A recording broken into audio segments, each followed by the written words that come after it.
ପ୍ରେଜ୍ ଦ ଲର୍ଡ ମୋ ପ୍ରିୟ ଭାଇ ଭଉଣୀ ଓ ମୋ ପ୍ରିୟ ଆପା ସମସ୍ତଙ୍କୁ ଆଜି ମୁଁ ଆପଣମାନଙ୍କ ନିକଟରେ ବାଇବେଲର ନୂତନ ନିୟମର ପ୍ରକାଶିତ ବାକ୍ୟର ଏକ ଅଧ୍ୟାୟ ପଠନ କରିବାକୁ ଯାଉଅଛି।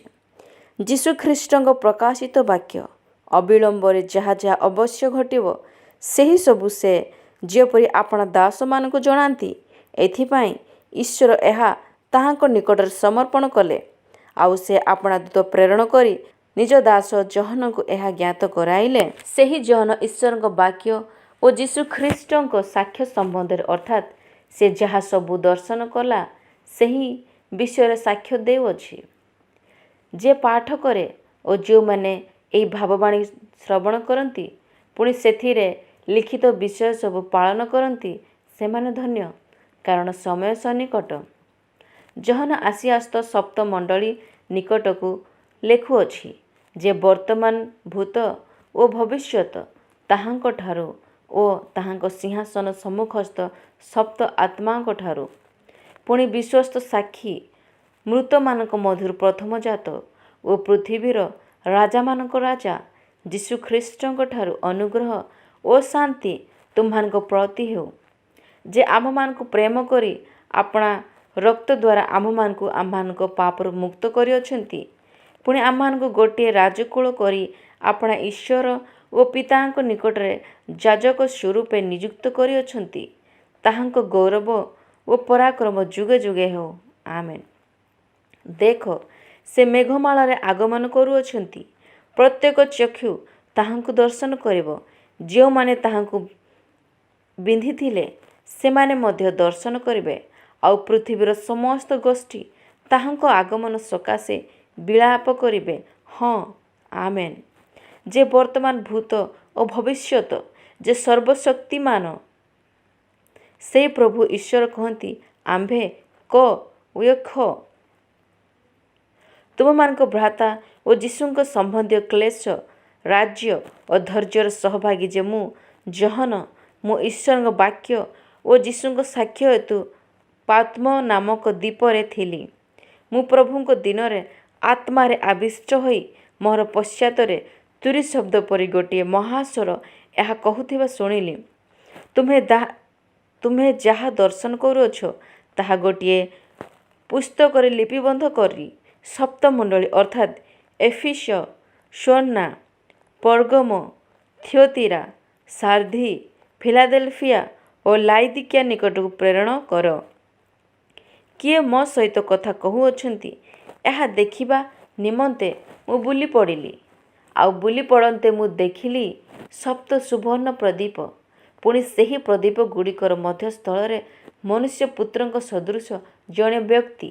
ସେ ପାଦ ପର୍ଯ୍ୟନ୍ତ ବସ୍ତ୍ରରେ ଆଚ୍ଛାଦିତ ଓ ବକ୍ଷସ୍ଥଳରେ ସୁବର୍ଣ୍ଣ ପଟୁକା ଦ୍ୱାରା ବେଷ୍ଟିତ।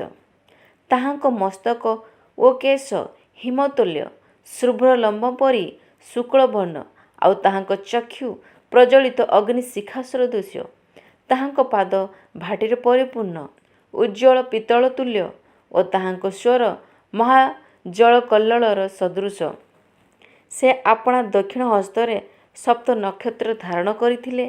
ତାହାଙ୍କ ମୁଖରୁ ତୀକ୍ଷ୍ଣ ଦ୍ୱିଧାର ଖଡ଼୍ଗ ନିର୍ଗତ ହେଉଥିଲା, ଆଉ ତାହାଙ୍କ ମୁଖ ମଧ୍ୟାହ୍ନକାଳୀନ ସୂର୍ଯ୍ୟ ପରି ତେଜମୟ ଥିଲା। ତାହାଙ୍କୁ ଦେଖି ମୁଁ ମୃତ ପରି ତାହାଙ୍କ ପାଦତଳେ ପଡ଼ିଗଲି। ସେଥିରେ ସେ ମୋ ଉପରେ ଆପଣା ଦକ୍ଷିଣ ହସ୍ତ ଥୋଇ କହିଲେ, ଭୟ କର ନାହିଁ। ଆମ୍ଭେ ପ୍ରଥମ ଓ ଶେଷ, ପୁଣି ସ୍ୱୟଂ ଜୀବୀ। ଆମ୍ଭେ ମୃତ ହେଲୁ, ଆଉ ଦେଖ, ଆମେ ଯୁଗେ ଯୁଗେ ଜୀବିତ ଅଟୁ। ପୁଣି ଆମ୍ଭର ହସ୍ତରେ ମୃତ୍ୟୁ ଓ ପାତାଳର କଞ୍ଚି ଅଛି। ଅତଏବ ଯାହା ଯାହା ଦର୍ଶନ କର, ଯାହା ଯାହା ବର୍ତ୍ତମାନ ଘଟୁଅଛି ଓ ଏହାପରେ ଘଟିବ, ସେହି ସବୁ ଲିପିବଦ୍ଧ କର। ଆମ୍ଭର ଦକ୍ଷିଣ ହସ୍ତରେ ଯେଉଁ ସପ୍ତ ନକ୍ଷତ୍ର ଦେଖିଲ, ସେଥିର ଓ ସପ୍ତ ସୁବର୍ଣ୍ଣ ପ୍ରଦୀପର ନିଗୂଢ଼ ତତ୍ତ୍ୱ ଏହି। ସେହି ସପ୍ତ ନକ୍ଷତ୍ର ସପ୍ତ ମଣ୍ଡଳୀର ଦୂତଗଣ ଓ ସପ୍ତ ପ୍ରଦୀପ ସପ୍ତ ମଣ୍ଡଳୀ ଅଟନ୍ତି। ଆମେନ୍। ପ୍ରକାଶିତ ବାକ୍ୟର 2 ଅଧ୍ୟାୟ ପଠନ କରିବାକୁ ଯାଉଅଛି। ଏଫିସ ମଣ୍ଡଳୀର ଦୂତ ନିକଟକୁ ଲେଖ, ଯେ ଆପଣା ଦକ୍ଷିଣ ହସ୍ତରେ ସପ୍ତ ନକ୍ଷତ୍ର ଧାରଣ କରନ୍ତି ଓ ସପ୍ତ ସୁବର୍ଣ୍ଣ ପ୍ରଦୀପ ମଧ୍ୟରେ ଗମନାଗମନ କରନ୍ତି। ସେ ଏହା କହନ୍ତି, ଆମ୍ଭେ ତୁମ୍ଭର କର୍ମ, ପରିଶ୍ରମ ଓ ଧୈର୍ଯ୍ୟ ଜାଣୁ। ପୁଣି ତୁମେ ଯେ ଦୁଷ୍ଟମାନଙ୍କର କ୍ରିୟା ସହି ନ ପାର, ଆଉ ଯେଉଁମାନେ ଆପଣା ଆପଣାକୁ ପ୍ରେରିତ ବୋଲି କହନ୍ତି କିନ୍ତୁ ପ୍ରକୃତରେ ପ୍ରେରିତ ନୁହନ୍ତି, ସେମାନଙ୍କୁ ପରୀକ୍ଷା କରି ମିଥ୍ୟାବାଦୀ ବୋଲି ଚିହ୍ନିଅଛ।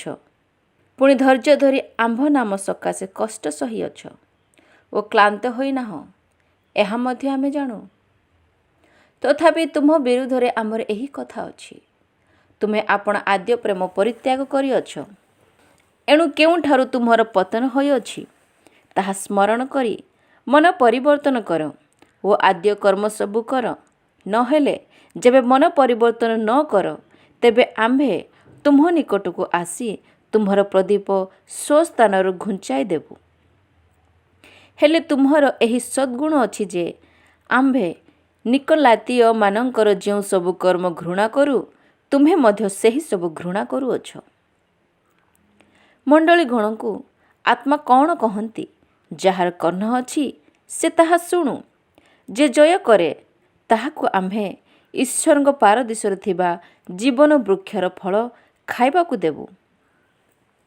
ସ୍ୱର୍ଣ୍ଣା ମଣ୍ଡଳୀର ଦୂତ ନିକଟକୁ ଲେଖ ଯେ ପ୍ରଥମ ଓ ଶେଷ, ଯେ ମୃତ ହୋଇ ପୁନର୍ଜୀବିତ ହେଲେ, ସେ ଏହା କହନ୍ତି, ଆମ୍ଭେ ତୁମ୍ଭର କ୍ଲେଶ ଓ ଦୀନତା ଜାଣୁ, କିନ୍ତୁ ତୁମ୍ଭେ ଧନବାନ। ଆଉ ଯେଉଁମାନେ ଆପଣାମାନଙ୍କୁ ଯିହୁଦୀ ବୋଲି କହନ୍ତି, ମାତ୍ର ପ୍ରକୃତରେ ଯିହୁଦୀ ନୁହନ୍ତି, ବରଂ ଶୟତାନର ଦଳ, ସେମାନଙ୍କର ନିନ୍ଦା ମଧ୍ୟ ଆମ୍ଭେ ଜାଣୁ। ଯେଉଁ ସବୁ ଦୁଃଖ ଭୋଗ କରିବାକୁ ଯାଉଅଛ, ସେହି ସବୁକୁ ଭୟ କର ନାହିଁ। ଦେଖ, ତୁମ୍ଭମାନଙ୍କ ପରୀକ୍ଷା ନିମନ୍ତେ ଶୟତାନ ତୁମ୍ଭମାନଙ୍କ ମଧ୍ୟରୁ କାହାରିକୁ କାରାଗାରରେ ନିକ୍ଷେପ କରିବ, ଆଉ ତୁମ୍ଭେମାନେ 10 ଦିନ କ୍ଲେଶ ଭୋଗ କରିବ। ତୁମ୍ଭେ ମରଣ ପର୍ଯ୍ୟନ୍ତ ବିଶ୍ୱସ୍ତ ଥାଅ, ସେଥିରେ ଆମ୍ଭେ ତୁମ୍ଭଙ୍କୁ ଜୀବନ ରୂପ ମୁକୁଟ ଦେବୁ। ମଣ୍ଡଳୀଗଣଙ୍କୁ ଆତ୍ମା କ'ଣ କହନ୍ତି? ଯାହାର କର୍ଣ୍ଣ ଅଛି ସେ ତାହା ଶୁଣୁ। ଯେ ଜୟ କରେ ସେ ଦ୍ୱିତୀୟ ମୃତ୍ୟୁ ଦ୍ୱାରା କୌଣସି ପ୍ରକାରେ କ୍ଷତିଗ୍ରସ୍ତ ହେବ ନାହିଁ। ପରଗମ ମଣ୍ଡଳୀର ଦୂତ ନିକଟକୁ ଲେଖ, ଯାହାଙ୍କର ତୀକ୍ଷ୍ମ ଦ୍ୱିଧାର ଖଡ଼୍ଗ ଅଛି, ସେ ଏହା କହନ୍ତି, ଯେଉଁଠାରେ ଶୟତାନର ସିଂହାସନ, ସେଠାରେ ଯେ ତୁମ୍ଭେ ବାସ କରୁଅଛ, ଏହା ଆମ୍ଭେ ଜାଣୁ। ତଥାପି ତୁମ୍ଭେ ଆମ୍ଭର ନାମ ଦୃଢ଼ ରୂପେ ଧରିଅଛ। ଆଉ ଆମ୍ଭର ବିଶ୍ୱସ୍ତ ସାକ୍ଷୀ ଆନ୍ତିପା ଯେତେବେଳେ ତୁମ୍ଭମାନଙ୍କ ମଧ୍ୟରେ ଶୟତାନର ସେହି ବସତି ସ୍ଥଳରେ ହତ ହୋଇଥିଲା, ତୁମ୍ଭେ ଆମ୍ଭଠାରେ ବିଶ୍ୱାସ କରୁଅଛ ବୋଲି ସେତେବେଳେ ସୁଦ୍ଧା ଅସ୍ୱୀକାର କରିନଥିଲ। କିନ୍ତୁ ତୁମ୍ଭ ବିରୁଦ୍ଧରେ ଆମ୍ଭର କିଛି କଥା ଅଛି। ଯେଉଁ ବିଲିଆମ ଦେବପ୍ରସାଦ ଭଜନ, ବେଶ୍ୟାଗମନ ରୂପ ଫାନ୍ଦ ଇସ୍ରାଏଲ ସନ୍ତାନମାନଙ୍କ ସମ୍ମୁଖରେ ପକାଇବାକୁ ବାଲାକକୁ ଶିକ୍ଷା ଦେଇଥିଲା, ତାହାର ମତାବଲମ୍ବୀ କେତେକ ଜଣ ତୁମ୍ଭ ମଧ୍ୟରେ ସେଠାରେ ଅଛନ୍ତି। ସେହିପରି ମଧ୍ୟ ନିକୋଲାତୀୟ ମତାବଲମ୍ବୀ କେତେକ ତୁମ୍ଭ ମଧ୍ୟରେ ଅଛନ୍ତି। ଏଣୁ ମନ ପରିବର୍ତ୍ତନ କର, ନହେଲେ ଆମ୍ଭେ ଶୀଘ୍ର ତୁମ୍ଭ ନିକଟକୁ ଆସି ସ୍ୱମୁଖ ନିଶ୍ଚିତ ଖଡ଼୍ଗ ଦ୍ୱାରା ସେମାନଙ୍କ ସଙ୍ଗେ ଯୁଦ୍ଧ କରିବୁ। ମଣ୍ଡଳୀଗଣଙ୍କୁ ଆତ୍ମା କ'ଣ କହନ୍ତି? ଯାହାର କର୍ଣ୍ଣ ଅଛି ସେ ତାହା ଶୁଣୁ। ଯେ ଜୟ କରେ ତାହାକୁ ଆମ୍ଭେ ଗୁପ୍ତ ମାନ୍ନା ଦେବୁ। ପୁଣି ଯେଉଁ ନାମ ଗ୍ରହଣକର୍ତ୍ତା ବିନା ଅନ୍ୟ କେହି ଜାଣେ ନାହିଁ, ଏପରି ନୂତନ ନାମ ଲିଖିତ ଏକ ଶ୍ୱେତ ପ୍ରସ୍ତର ତାହାକୁ ଦେବୁ। ଥିୟତିରା ମଣ୍ଡଳୀ ଦୂତ ନିକଟକୁ ଲେଖ, ଈଶ୍ୱରଙ୍କ ଯେଉଁ ପୁତ୍ରଙ୍କ ଚକ୍ଷୁ ପ୍ରଜ୍ୱଳିତ ଅଗ୍ନିଶିଖା ସଦୃଶ ଓ ପାଦ ଉଜ୍ଜ୍ୱଳ ପିତ୍ତଳ ତୁଲ୍ୟ, ସେ ଏହା କହନ୍ତି, ଆମ୍ଭେ ତୁମ୍ଭର କର୍ମ, ପ୍ରେମ, ବିଶ୍ୱାସ, ସେବା ଓ ଧୈର୍ଯ୍ୟ ଜାଣୁ। ପୁଣି ତୁମ୍ଭର ବର୍ତ୍ତମାନ କର୍ମ ତୁମ୍ଭର ପୂର୍ବ କର୍ମଗୁଡ଼ିକ ଅପେକ୍ଷା ଯେ ଅଧିକ, ଏହା ମଧ୍ୟ ଜାଣୁ। ତଥାପି ତୁମ୍ଭ ବିରୁଦ୍ଧରେ ଆମ୍ଭର ଏହି କଥା ଅଛି, ଜିଜେବଲ୍ ନାମୀ ଯେଉଁ ନାରୀ ଆପଣାକୁ ଭାବବାଦିନୀ ବୋଲି କହି ମୋର ଦାସମାନଙ୍କୁ ବେଶ୍ୟାଗମନ ଓ ଦେବପ୍ରସାଦ ଭଜନ କରିବାକୁ ଶିକ୍ଷା ଦେଇ ଭୁଲାଉଅଛି, ତୁମ୍ଭେ ତାହାର ଦୁଷ୍କର୍ମ ସହ୍ୟ କରୁଅଛ। ଆମ୍ଭେ ତାହାକୁ ମନ ପରିବର୍ତ୍ତନ କରିବାକୁ ସମୟ ଦେଲେ ହେଁ ସେ ଆପଣା ବେଶ୍ୟାବୃତ୍ତିରୁ ମନ ପରିବର୍ତ୍ତନ କରିବାକୁ ଇଚ୍ଛୁକ ହେଉନାହିଁ। ଦେଖ, ଆମ୍ଭେ ତାହାକୁ ଶଯ୍ୟାଶାୟୀ କରିବୁ, ଆଉ ଯେଉଁମାନେ ତାହା ସହିତ ବ୍ୟଭିଚାର କରନ୍ତି, ସେମାନେ ତାହାର କର୍ମର ସହଭାଗିତାରୁ ମନ ପରିବର୍ତ୍ତନ ନ କଲେ, ଆମେ ସେମାନଙ୍କୁ ମହାକ୍ଲେଶରେ ପକାଇବୁ। ପୁଣି ଆମ୍ଭେ ତାହାର ସନ୍ତାନମାନଙ୍କୁ ମୃତ୍ୟୁ ଦ୍ୱାରା ବିନାଶ କରିବୁ। ସେଥିରେ ଆମ୍ଭେ ଯେ ମର୍ମ ଓ ହୃଦୟର ପରୀକ୍ଷକ, ପୁଣି ତୁମମାନଙ୍କର ପ୍ରତ୍ୟେକ ଜଣକୁ ଆପଣା ଆପଣା କର୍ମାନୁସାରେ ଫଳଦାତ, ଏହା ମଣ୍ଡଳୀଗଣ ଜାଣିବେ। କିନ୍ତୁ ତୁମମାନଙ୍କୁ ଅର୍ଥାତ୍ ଥିଓତିରାରେ ଥିବା ଯେଉଁ ଅବଶିଷ୍ଟ ଲୋକେ ଏହି ମତାବଲମ୍ବୀ ନୁହେଁ ଓ ଯାହାଙ୍କୁ ଶୟତାନର ନିଗୁଡ଼ ଶିକ୍ଷା ବୋଲି କହନ୍ତି, ତାହା ଜ୍ଞାତ ନୁହେଁ। ତୁମମାନଙ୍କୁ ଆମ୍ଭେ କହୁଅଛୁ, ତୁମମାନଙ୍କ ଉପରେ ଆମ୍ଭେ ଆଉ କୌଣସି ଭାର ଦେବୁ ନାହିଁ। କେବଳ ତୁମମାନଙ୍କଠାରେ ଯାହା ଅଛି ତାହା ଆମ୍ଭର ଆଗମନ ପର୍ଯ୍ୟନ୍ତ ଦୃଢ଼ ରୂପେ ଧରି ରଖ। ଯେ ଜୟ କରେ ଓ ଶେଷ ପର୍ଯ୍ୟନ୍ତ ଆମ୍ଭର କର୍ମ କରେ, ଆମ୍ଭେ ଯେପରି ଆମ୍ଭର ପିତାଙ୍କଠାରୁ କ୍ଷମତା ପ୍ରାପ୍ତ ହୋଇଅଛୁ, ତାହାକୁ ମଧ୍ୟ ସେହିପରି ସମସ୍ତ ଜାତି ଉପରେ କ୍ଷମତା ଦେବୁ। ସେ ସେମାନଙ୍କୁ ଲୌହ ଦଣ୍ଡ ଦ୍ୱାରା ଶାସନ କରିବ, ଆଉ ସେମାନେ କୁମ୍ଭକାରର ପାତ୍ର ପରି ଖଣ୍ଡ ଖଣ୍ଡ ହେବେ। ପୁଣି ଆମ୍ଭେ ତାହାକୁ ପ୍ରଭାତୀ ତାରା ଦେବୁ। ମଣ୍ଡଳୀଗଣକୁ ଆତ୍ମା କ'ଣ କହନ୍ତି? ଯାହାର କର୍ଣ୍ଣ ଅଛି ସେ ତାହା ଶୁଣୁ। ପ୍ରକାଶିତ ବାକ୍ୟର 3 ଅଧ୍ୟାୟ ପଠନ କରିବାକୁ ଯାଉଅଛି। ସ୍ୱାର୍ଧୀ ମଣ୍ଡଳୀର ଦୂତ ନିକଟକୁ ଲେଖ, ଯିଏ ଈଶ୍ୱରଙ୍କ ସପ୍ତ ଆତ୍ମା ଓ ସପ୍ତ ନକ୍ଷତ୍ର ଧାରଣ କରନ୍ତି, ସେ ଏହା କହନ୍ତି, ଆମ୍ଭେ ତୁମର କର୍ମ ଜାଣୁ। ତୁମ୍ଭେ ନାମରେ ଜୀବିତ, ମାତ୍ର ପ୍ରକୃତରେ ମୃତ। ଜାଗ୍ରତ ହୁଅ, ପୁଣି ଲୁପ୍ତପ୍ରାୟ ଅବଶିଷ୍ଟ ବିଷୟ ସବୁକୁ ସବଳ କର। କାରଣ ଆମ୍ଭେ ତୁମର କର୍ମ ସବୁକୁ ଆମ୍ଭର ଈଶ୍ୱରଙ୍କ ଛାମୁରେ ସିଦ୍ଧ ବୋଲି ଦେଖିନାହୁଁ।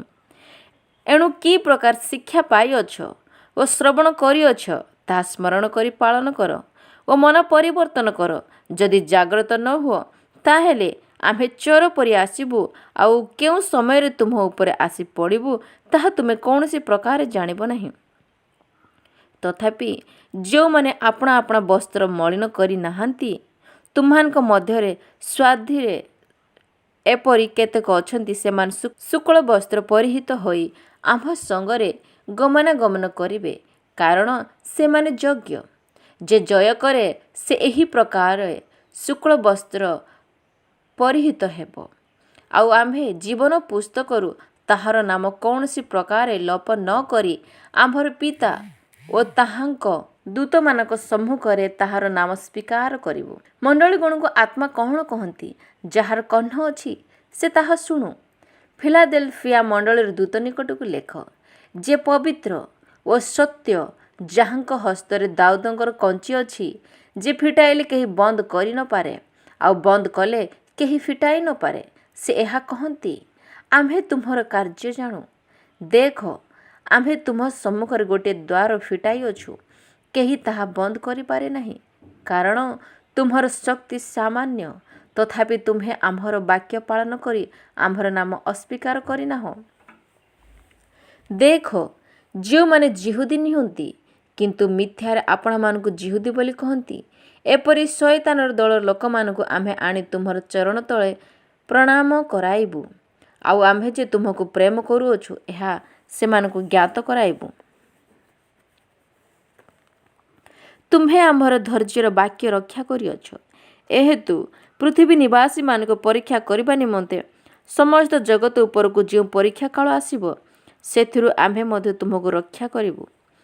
ଆମ୍ଭେ ଶୀଘ୍ର ଆସୁଅଛୁ। ତୁମ୍ଭର ମୁକୁଟକୁ ଯେପରି କେହି ହରଣ କରି ନ ନିଏ, ଏଥି ନିମନ୍ତେ ତୁମ୍ଭର ଯାହା ଅଛି ତାହା ଦୃଢ଼ ରୂପେ ଧରି ରଖ। ଯେ ଜୟ କରେ, ଆମ୍ଭେ ତାହାକୁ ଆମ୍ଭର ଈଶ୍ୱରଙ୍କ ମନ୍ଦିର ସ୍ତମ୍ଭ ସ୍ୱରୂପ କରିବୁ। ସେ ଆଉ ସେଠାରୁ ବାହାରକୁ ଯିବ ନାହିଁ। ଆମ୍ଭେ ଆମ୍ଭର ଈଶ୍ୱରଙ୍କ ନାମ ଓ ସ୍ୱର୍ଗରୁ ତାହାଙ୍କଠାରୁ ଆଗତ ଯେଉଁ ନୂତନ ଜେରୁସାଲେମ, ଆମ୍ଭର ଈଶ୍ୱରଙ୍କ ସେହି ନଗରୀର ନାମ, ପୁଣି ଆମ୍ଭ ନିଜର ନୂତନ ନାମ ତାହା ଉପରେ ଲେଖିବୁ। ମଣ୍ଡଳୀଗଣକୁ ଆତ୍ମା କ'ଣ କହନ୍ତି?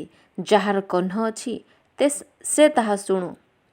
ଲାଉଦିକିଆ ମଣ୍ଡଳର ଦୂତ ନିକଟକୁ ଲେଖ, ଯେ ସତ୍, ଯେ ବିଶ୍ୱସ୍ତ ଓ ସତ୍ୟ ସାକ୍ଷୀ, ଯେ ଈଶ୍ୱରଙ୍କ ସୃଷ୍ଟିର ଆଦିକର୍ତ୍ତା, ସେ ଏହା କହନ୍ତି, ଆମ୍ଭେ ତୁମ୍ଭର କର୍ମ ଜାଣୁ। ତୁମେ ଶୀତଳ ନୁହଁ କି ଉଷ୍ଣ ହିଁ ନୁହଁ। ତୁମେ ଶୀତଳ କି ଉଷ୍ଣ ହେଲେ ଭଲ ହୁଅନ୍ତା। ଏଣୁ ତୁମ୍ଭେ ଶୀତଳ କି ଉଷ୍ଣ ନ ହୋଇ ଈଷତୁଷ ହେବାରୁ ଆମ୍ଭେ ତୁମକୁ ଆପଣା ମୁଖରେ ଉଦ୍ଗାର କରିବାକୁ ଯାଉଅଛୁ। ତୁମେ କହୁଅଛ, ମୁଁ ଧନୀ, ମୋହର ବହୁତ ସମ୍ପତ୍ତି ଅଛି, ମୋହର କୌଣସି ଅଭାବ ନାହିଁ। ମାତ୍ର ତୁମ୍ଭେ ଯେ ଦୁର୍ଭାଗ୍ୟା, ଦୀନହୀନ, ଦରିଦ୍ର, ଅନ୍ଧ ଓ ଉଲଗ୍ନ, ଏହା ଜାଣୁନାହିଁ। ଏଣୁ ଆମ୍ଭେ ତୁମକୁ ଏହି ପରାମର୍ଶ ଦେଉଅଛୁ, ତୁମେ ଧନୀ ହେବା ନିମନ୍ତେ ଅଗ୍ନିରେ ପରିଷ୍କୃତ ସୁବର୍ଣ୍ଣ ଆଉ ତୁମ ଉଲ୍ଲଙ୍ଘତାର ଲଜ୍ଜା ଯେପରି ପ୍ରକାଶିତ ନ ହୁଏ, ଏଥିପାଇଁ ପରିଧାନ କରିବା ପାଇଁ ଶୁକ୍ଳ ବସ୍ତ୍ର, ପୁଣି ଦୃଷ୍ଟି ପାଇବା ନିମନ୍ତେ ଚକ୍ଷୁରେ ଲେପନ କରିବା ପାଇଁ ଅଞ୍ଜନ ଆମ ନିକଟକୁ କିଣ। ଆମ୍ଭେ ଯେବେ ଲୋକଙ୍କୁ ଭଲ ପାଉ, ସେମାନଙ୍କୁ ଅନୁଯୋଗ ଓ ଶାସନ କରିଥାଉ। ଅତଏବ ଉଦ୍ଯୋଗ ହୋଇ ମନ ପରିବର୍ତ୍ତନ କର। ଦେଖ, ଆମ୍ଭେ ଦ୍ୱାର ନିକଟରେ ଠିଆ ହୋଇ ଆଘାତ କରୁଅଛୁ। ଯଦି କେହି ଆମ୍ଭର ସ୍ୱର ଶୁଣି ଦ୍ୱାର ଫିଟାଇ ଦେବ, ତାହେଲେ ଆମ୍ଭେ ପ୍ରବେଶ କରି ତାହା ନିକଟକୁ ଯିବୁ। ପୁଣି ଆମ୍ଭେ ତାହା ସହିତ ଭୋଜନ କରିବୁ ଓ ସେ ଆମ୍ଭ ସହିତ ଭୋଜନ କରିବ। ଆମ୍ଭେ ଯେପରି ଜୟ କରି ଆମ୍ଭର ପିତାଙ୍କ ସହିତ ତାହାଙ୍କ ସିଂହାସନରେ ବସିଅଛୁ, ସେପରି ଯେ ଜୟ କରେ, ଆମ୍ଭେ ତାହାକୁ ଆମ୍ଭ ସହିତ ଆମ୍ଭର ସିଂହାସନରେ ବସିବାକୁ ଦେବୁ। ମଣ୍ଡଳୀଗଣକୁ ଆତ୍ମା କ'ଣ କହନ୍ତି? ଯାହାର କର୍ଣ୍ଣ ଅଛି ସେ ତାହା ଶୁଣୁ। ଆମେନ୍। ପ୍ରକାଶିତ ବାକ୍ୟର 4 ଅଧ୍ୟାୟ ପଠନ କରିବାକୁ ଯାଉଅଛି। ଏହାପରେ ମୁଁ ଦୃଷ୍ଟିପାତ କଲି, ଆଉ ଦେଖ, ସ୍ୱର୍ଗରେ ଗୋଟିଏ ଦ୍ୱାର ଉନ୍ମୁକ୍ତ। ପୁଣି ତୁରୀ ଶବ୍ଦ ସଦୃଶ ମୋ ସହିତ କହୁଥିବା ଯେଉଁ ସ୍ୱର ମୁଁ ପୂର୍ବରେ ଶୁଣିଥିଲି, ତାହା କହିଲା, ଏଠାକୁ ଉଠି ଆସ। ଯାହା ସବୁ ଏହାପରେ ଅବଶ୍ୟ ଘଟିବ, ସେହି ସବୁ ଆମ୍ଭେ ତୁମକୁ ଦେଖାଇବୁ। ସେହି କ୍ଷଣି ମୁଁ ଆତ୍ମାରେ ଆବିଷ୍ଟ ହେଲି, ଆଉ ଦେଖ, ସ୍ୱର୍ଗରେ ଗୋଟିଏ ସିଂହାସନ ସ୍ଥାପିତ ହୋଇଅଛି। ପୁଣି ସିଂହାସନ ଉପରେ ଜଣେ ଉପବିଷ୍ଟ ଅଛନ୍ତି। ଉପବିଷ୍ଟ ବ୍ୟକ୍ତିଙ୍କର ରୂପ ହୀରା ଓ ମାଣିକ୍ୟ ସଦୃଶ। ଆଉ ସିଂହାସନ ଚତୁର୍ଦିଗରେ ଗୋଟିଏ ମେଘଧନୁ, ତାହା ମରକତ ମଣି ତୁଲ୍ୟ। ପୁଣି ସିଂହାସନର ଚତୁର୍ଦିଗରେ 24ଟି ସିଂହାସନ ସ୍ଥାପିତ ଓ ସିଂହାସନ ଗୁଡ଼ିକ ଉପରେ 24 ପ୍ରାଚୀନ ଉପବିଷ୍ଟ। ସେମାନେ ଶୁକ୍ଳ ବସ୍ତ୍ର ପରିହିତ ଓ ସେମାନଙ୍କ ମସ୍ତକ ଉପରେ ସୁବର୍ଣ୍ଣ ମୁକୁଟ। ସିଂହାସନ ମଧ୍ୟରୁ ବିଦ୍ୟୁତ୍, ବିଭିନ୍ନ ସ୍ୱର ଓ ମେଘ ଗର୍ଜନ ନିର୍ଗତ ହେଉଅଛି। ଆଉ ସିଂହାସନ ସମ୍ମୁଖରେ ଅଗ୍ନିମୟ ସପ୍ତ ପ୍ରଦୀପ ଜଳୁଅଛି। ଏହି ସପ୍ତ ପ୍ରଦୀପ ଈଶ୍ୱରଙ୍କ ସପ୍ତ ଆତ୍ମା। ସିଂହାସନ ସମ୍ମୁଖରେ ସ୍ଫଟିକ ପରିସ୍ୱଚ୍ଛ ଏକ ସମୁଦ୍ର। ସିଂହାସନ ଚତୁର୍ଦିଗର ମଧ୍ୟସ୍ଥଳରେ 4 ପ୍ରାଣୀ, ସେମାନଙ୍କର ଅଗ୍ର ଓ ପଶ୍ଚାତ୍ ଚକ୍ଷୁରେ ପରିପୂର୍ଣ୍ଣ। ପ୍ରଥମ ପ୍ରାଣୀ ସିଂହ ସଦୃଶ, ଦ୍ୱିତୀୟ ପ୍ରାଣୀ ଗୋରୁ ସଦୃଶ, ତୃତୀୟ ପ୍ରାଣୀର ମୁଖ ମନୁଷ୍ୟ ମୁଖ ସଦୃଶ, ପୁଣି ଚତୁର୍ଥ ପ୍ରାଣୀ ଉଡ଼ୁଡ଼ିୟମାନଙ୍କ ଉକ୍ରୋଶ ପକ୍ଷୀ ସଦୃଶ।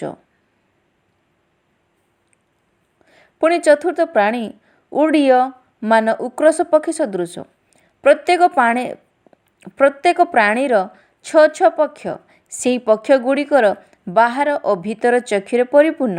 ସେମାନେ ଦିବାରାତ୍ର ବିଶ୍ରାମ ନ କରି କହୁଅଛନ୍ତି ଯେ, ସର୍ବଶକ୍ତିମାନ ଯିଏ ଭୂତ, ବର୍ତ୍ତମାନ ଓ ଭବିଷ୍ୟତ, ସେହି ପ୍ରଭୁ ଈଶ୍ୱର ପବିତ୍ର, ପବିତ୍ର, ପବିତ୍ର। ପ୍ରାଣୀମାନେ ଯେତେବେଳେ ସେହି ସିଂହାସନ ଉପବିଷ୍ଟ ନିତ୍ୟ ଜୀବିତ ବ୍ୟକ୍ତିଙ୍କୁ ଗୌରବ, ସମ୍ଭ୍ରମ ଓ ଧନ୍ୟବାଦ ଦିଅନ୍ତି, ସେତେବେଳେ 24 ପ୍ରାଚୀନ ସିଂହାସନ ଉପବିଷ୍ଟ ବ୍ୟକ୍ତିଙ୍କ ଛାମୁରେ ଉବୁଡ଼ ହୋଇ ନିତ୍ୟ ଜୀବିତ ବ୍ୟକ୍ତିଙ୍କୁ ପ୍ରଣାମ କରନ୍ତି ଓ ସିଂହାସନ ସମ୍ମୁଖରେ ଆପଣା ମୁକୁଟ ଥୋଇ ଦେଇ କହନ୍ତି, ହେ ଆମ୍ଭମାନଙ୍କ ପ୍ରଭୁ ଓ ଈଶ୍ୱର, ତୁମ୍ଭେ ଗୌରବ, ସମ୍ଭ୍ରମ ଓ ପରାକ୍ରମ ପାଇବାକୁ ସୁଭାଜନ ଅଟ। ତୁମ୍ଭେ ସମସ୍ତ ସୃଷ୍ଟି କରିଅଛ, ଆଉ ତୁମ୍ଭ ଇଚ୍ଛାରେ ସେହି ସବୁ ସତ୍ତ୍ୱ ପ୍ରାପ୍ତ ହୋଇ ସୃଷ୍ଟ ହୋଇଅଛ। ସୃଷ୍ଟ ହୋଇଅଛି। ଆମେନ୍। ପ୍ରକାଶିତ ବାକ୍ୟର 5 ଅଧ୍ୟାୟ ପଠନ କରିବାକୁ ଯାଉଅଛି। ତତ୍ପରେ ମୁଁ ସିଂହାସନ ଉପବିଷ୍ଟ ବ୍ୟକ୍ତିଙ୍କ ଦକ୍ଷିଣ ହସ୍ତରେ ଗୋଟିଏ ପୁସ୍ତକ ଦେଖିଲି। ତାହା ଉଭୟ ପାର୍ଶ୍ୱରେ ଲିଖିତ ଓ ସପ୍ତ ମୁଦ୍ରାରେ ମୁଦ୍ରାଙ୍କିତ। ଆଉ ମୁଁ ଜଣେ ପରାକ୍ରମୀ ଦୂତଙ୍କୁ ଦେଖିଲି। ସେ ଉଚ୍ଚ ସ୍ୱରରେ ଘୋଷଣା କରି କହୁଥିଲେ, କିଏ ଏହି ମୁଦ୍ରା ସବୁ ଭାଙ୍ଗି ପୁସ୍ତକ ଫିଟାଇବାକୁ ଯୋଗ୍ୟ? କିନ୍ତୁ ସ୍ୱର୍ଗ, ମର୍ତ୍ତ୍ୟ କି ପାତାଳରେ କେହି ସେହି ପୁସ୍ତକ ଫିଟାଇବାକୁ କି ତାହା ପ୍ରତି ଦୃଷ୍ଟି କରିବାକୁ ସକ୍ଷମ ହେଲେ ନାହିଁ। ସେହି ପୁସ୍ତକ ଫିଟାଇବାକୁ କି ତାହା ପ୍ରତି ଦୃଷ୍ଟି କରିବାକୁ ଯୋଗ୍ୟ କେହି ନ ମିଳିବାରୁ ମୁଁ ଅତିଶୟ ରୋଦନ କଲି। ସେଥିରେ ପ୍ରାଚୀନମାନଙ୍କ ମଧ୍ୟରୁ ଜଣେ ମୋତେ କହିଲେ, ରୋଦନ କର ନାହିଁ। ଦେଖ, ଯେ ଯିହୁଦା ବଂଶଜାତ ସିଂହ ଓ ଦାଉଦଙ୍କ ମୂଳ ସେ ପୁସ୍ତକର ସପ୍ତ ମୁଦ୍ରା ଭାଙ୍ଗି ତାହା ଫିଟାଇବା ନିମନ୍ତେ ବିଜୟୀ ହୋଇଅଛନ୍ତି। ସେତେବେଳେ ମୁଁ ଦେଖିଲି ସିଂହାସନ ଚାରି ପ୍ରାଣୀ ଓ ପ୍ରାଚୀନମାନଙ୍କ ମଧ୍ୟସ୍ଥଳରେ ଏକ ମେଷ ଶାବକ ଠିଆ ହୋଇଅଛନ୍ତି। ସେ ହତ ହେଲା ପରି ଦେଖାଯାଉଥିଲେ।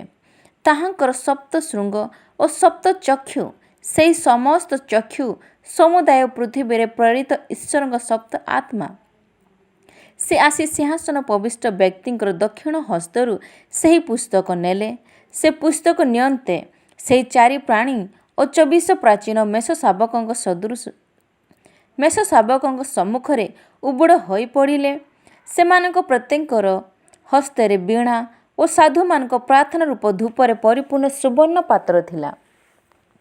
ସେମାନେ ଗୋଟିଏ ନୂତନ ଗୀତ ଗାନ କରି କହିଲେ, ତୁମ୍ଭେ ସେହି ପୁସ୍ତକ ନେବାକୁ ଓ ସେଥିର ମୁଦ୍ରା ସବୁ ଭାଙ୍ଗିବାକୁ ଯୋଗ୍ୟ ଅଟ, କାରଣ ତୁମ୍ଭେ ହତ ହୋଇଥିଲ।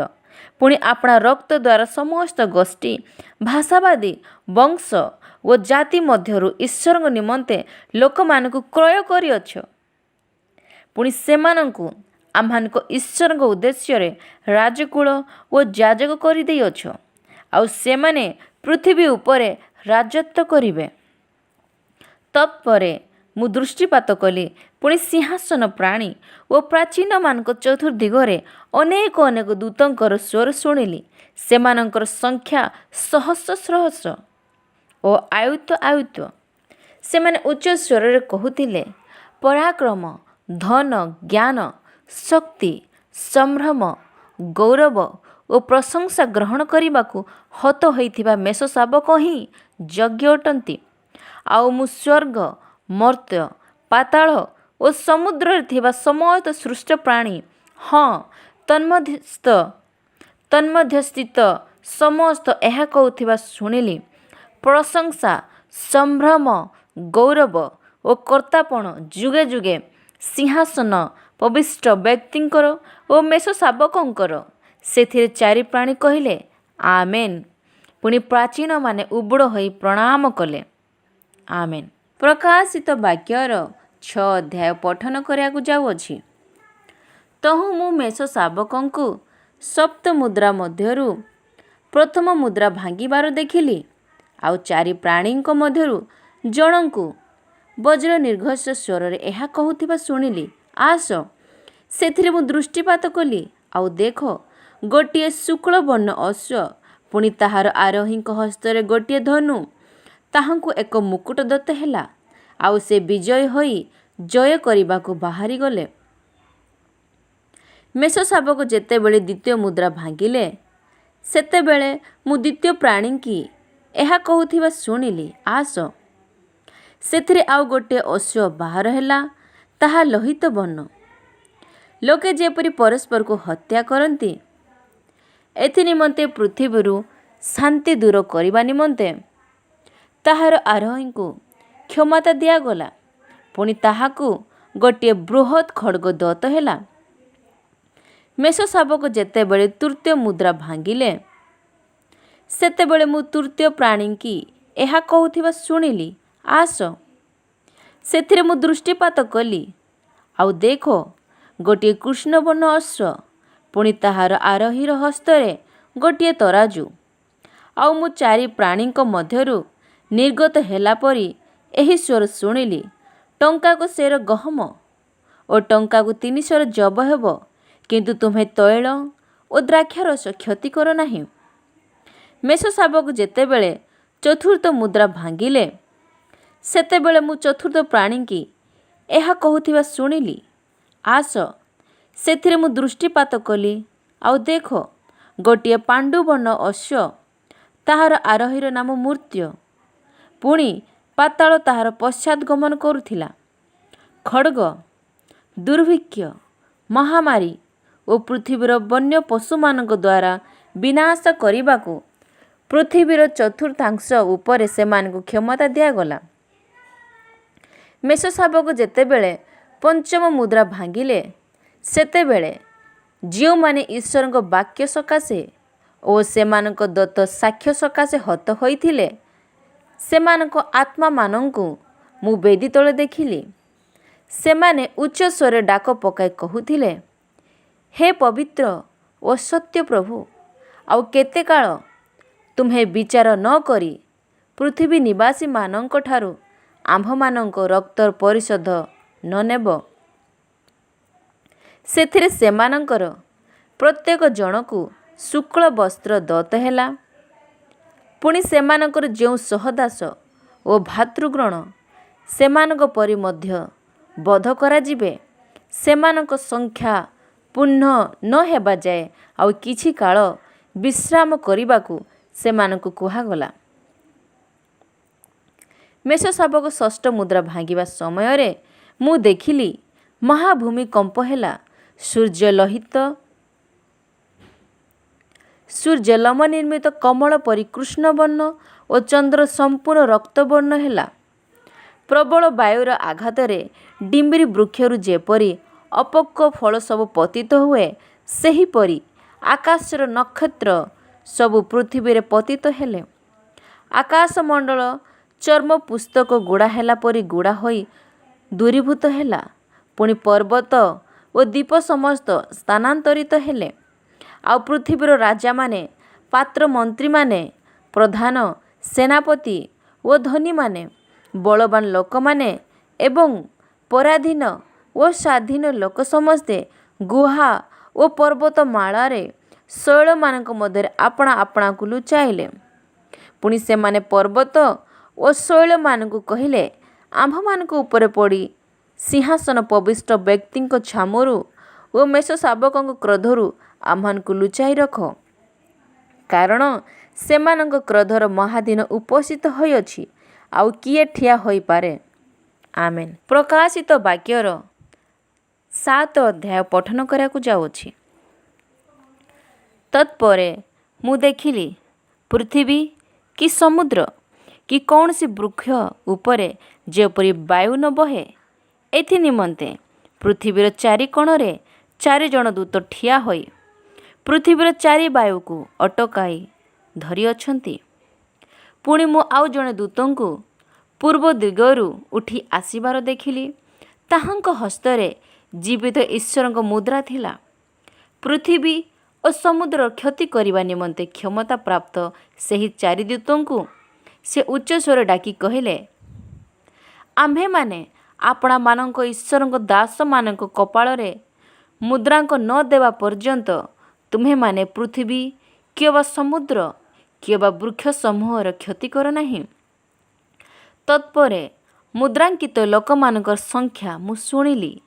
ଇସ୍ରାଏଲ ସନ୍ତାନମାନଙ୍କ ସମସ୍ତ ବଂଶ ମଧ୍ୟରୁ 1,44,000 ଲୋକ ମୁଦ୍ରାଙ୍କିତ ହେଲେ।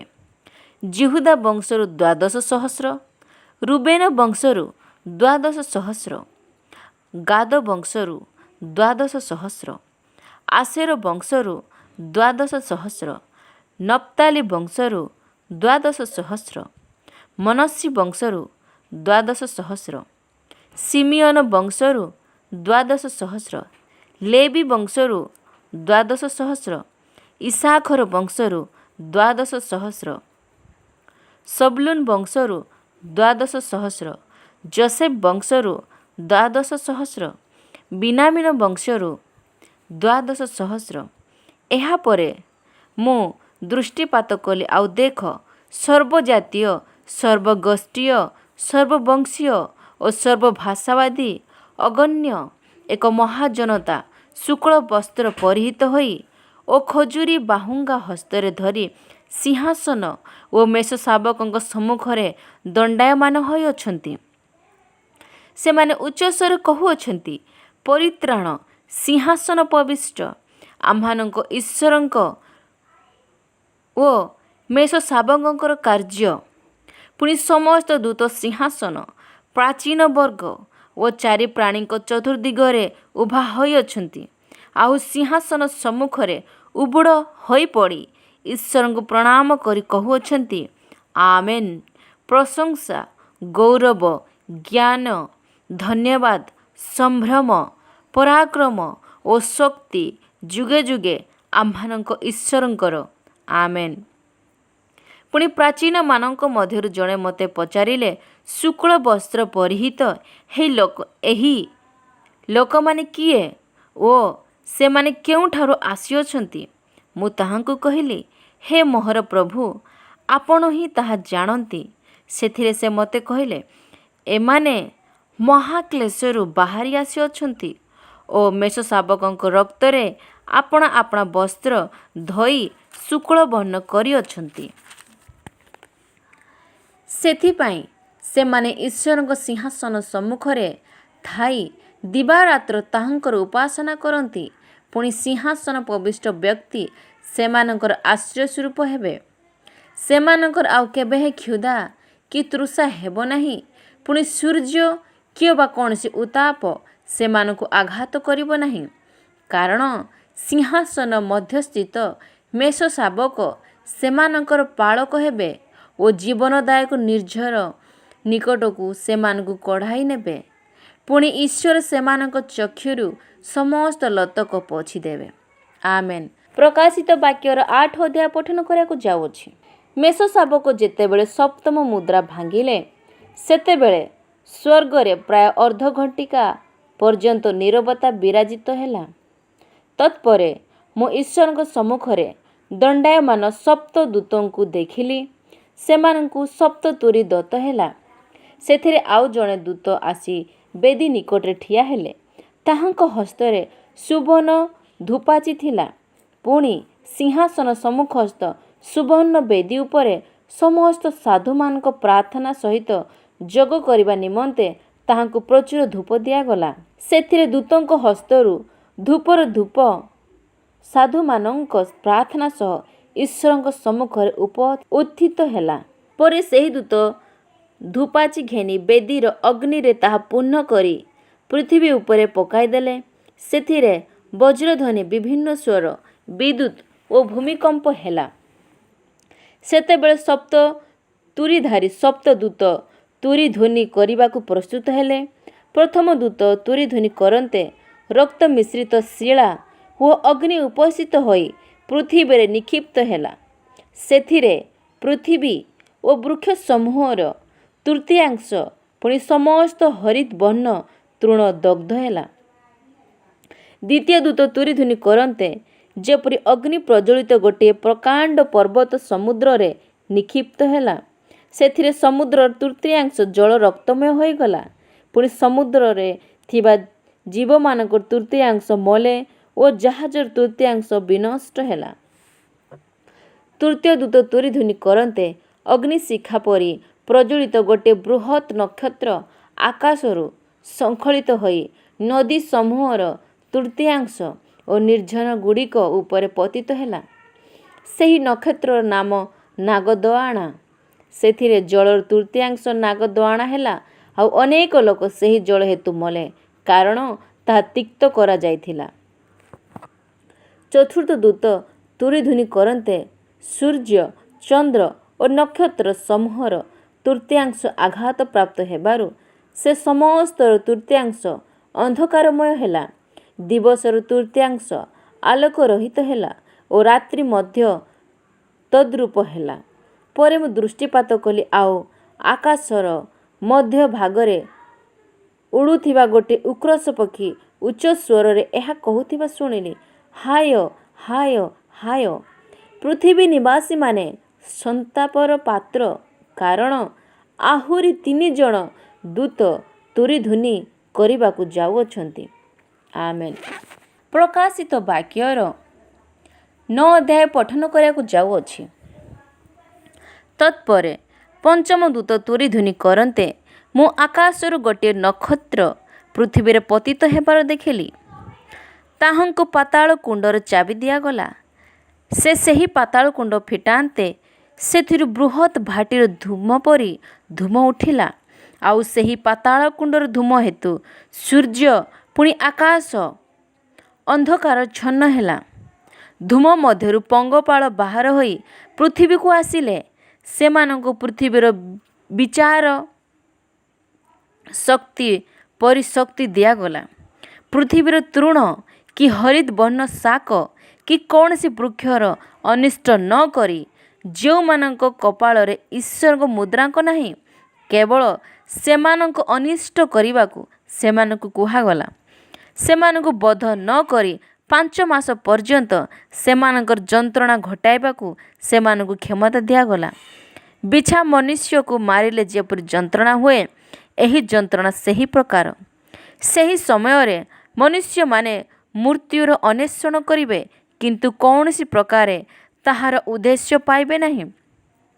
ସେମାନେ ମରିବାକୁ ବାଞ୍ଛା କରିବେ, କିନ୍ତୁ ମୃତ୍ୟୁ ସେମାନଙ୍କଠାରୁ ପଳାୟନ କରିବ।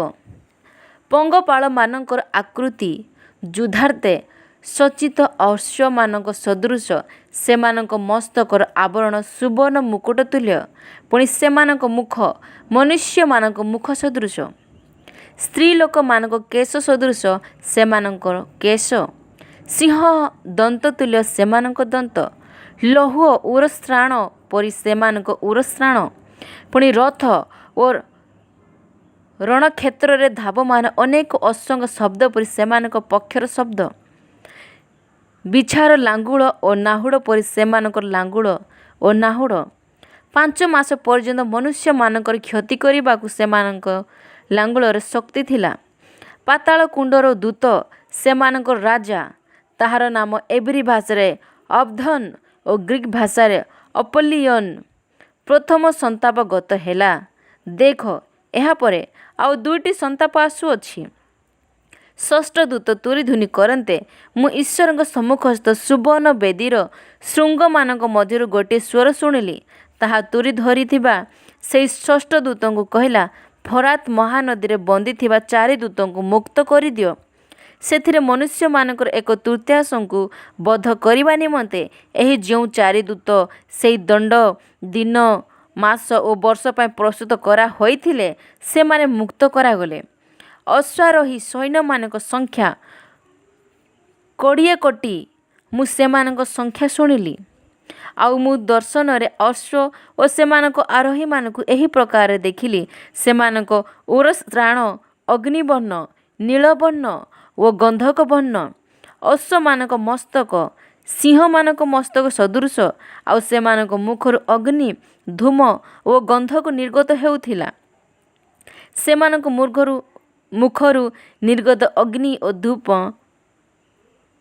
ଓ ଧୂମ ଓ ଗନ୍ଧକ ରୂପ ଏହି 3 କ୍ଲେଶ ଦ୍ୱାରା ମନୁଷ୍ୟମାନଙ୍କର 1/3 ବଧ କରାଗଲେ। କାରଣ ଅଶ୍ୱମାନଙ୍କ ଶକ୍ତି ସେମାନଙ୍କ ମୁଖ ଓ ଲାଙ୍ଗୁଳରେ ଥିଲା, ଯେଣୁ ସେମାନଙ୍କ ଲାଙ୍ଗୁଳ ସର୍ପ ସଦୃଶ ଓ ମସ୍ତକ ବିଶିଷ୍ଟ, ତଦ୍ୱାରା ସେମାନେ କ୍ଷତି କରନ୍ତେ।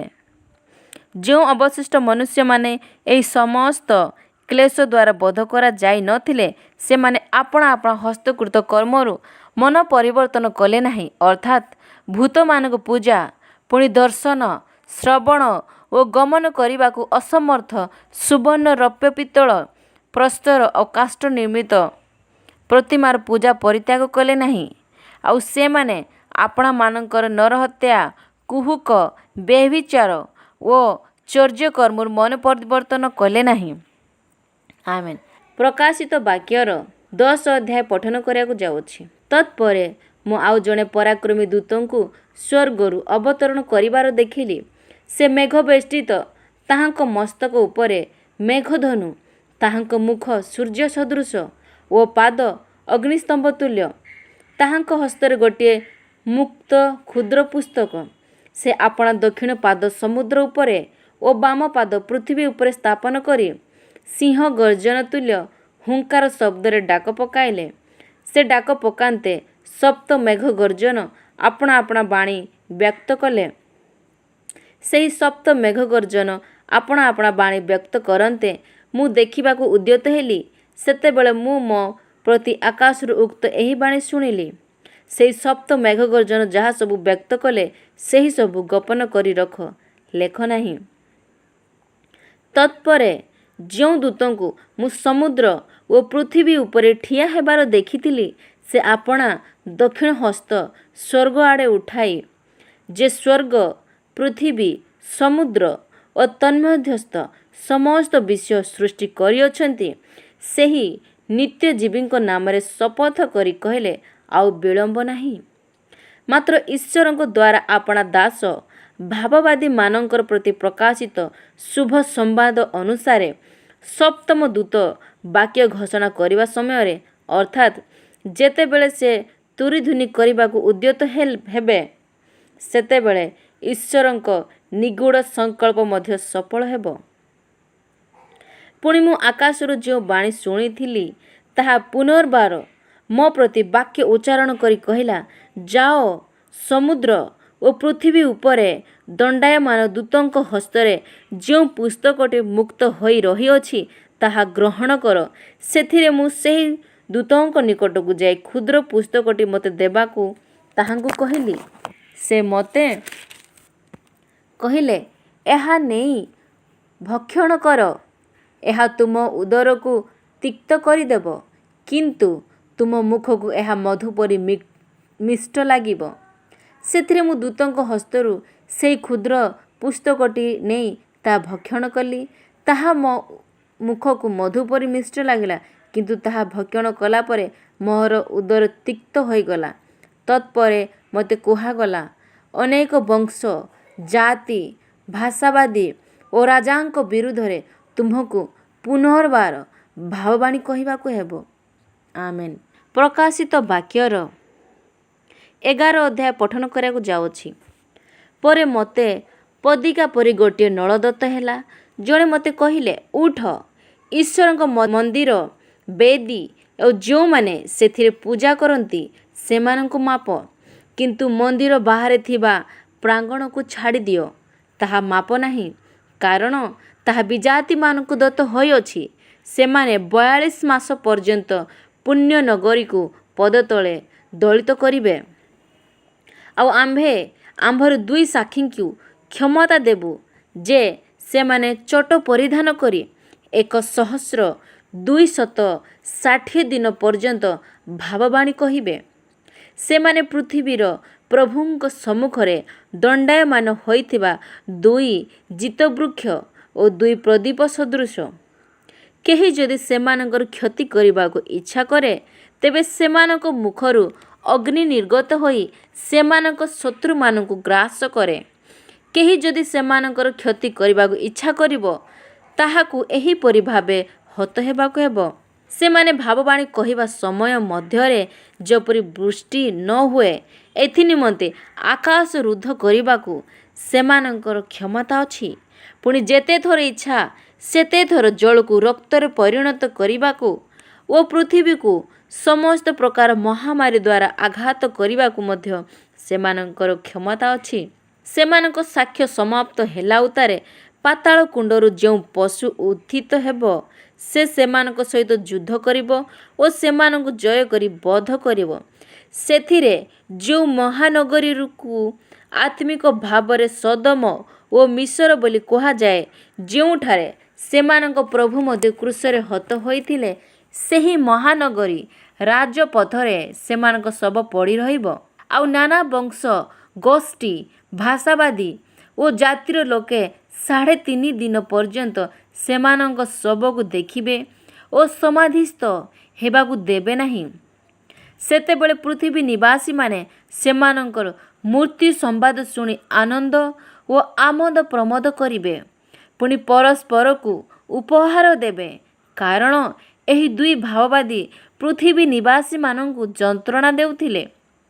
3.5 ଦିନ ଉତ୍ତାରେ ଈଶ୍ୱରଙ୍କଠାରୁ ଜୀବନ ବାୟୁ ଆସି ସେମାନଙ୍କଠାରେ ପ୍ରବେଶ କଲା।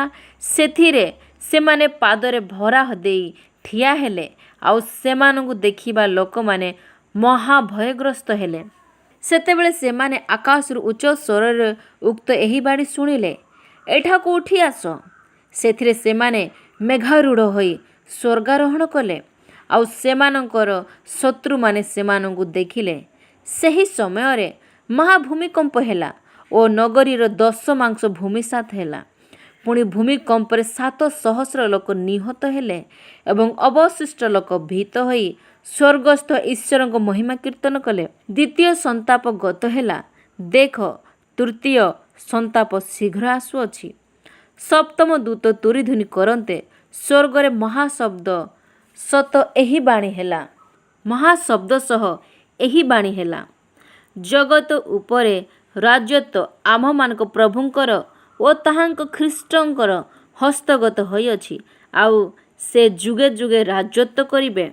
ସେଥିରେ ଈଶ୍ୱରଙ୍କ ସମ୍ମୁଖରେ ଆପଣା ଆପଣା ସିଂହାସନରେ ଉପବିଷ୍ଟ 24 ପ୍ରାଚୀନ ଉବଡ଼ ହୋଇ ଈଶ୍ୱରଙ୍କୁ ପ୍ରଣାମ କରି କହିଲେ, ହେ ପ୍ରଭୁ ସର୍ବଶକ୍ତିମାନ ଈଶ୍ୱର, ବର୍ତ୍ତମାନ ଓ ଭୂତ ଯେ ତୁମ୍ଭେ ଆମ୍ଭେମାନେ ତୁମ୍ଭର ଧନ୍ୟବାଦ କରୁଅଛୁ, କାରଣ ତୁମ୍ଭେ ଆପଣା ମହାଶକ୍ତି ଧାରଣ କରି ରାଜତ୍ୱ ଗ୍ରହଣ କରିଅଛ। ବିଜାତିମାନେ କ୍ରୁଦ୍ଧ ହୋଇଥିଲେ, କିନ୍ତୁ ତୁମ୍ଭର କ୍ରୋଧ ଉପସ୍ଥିତ ହେଲା।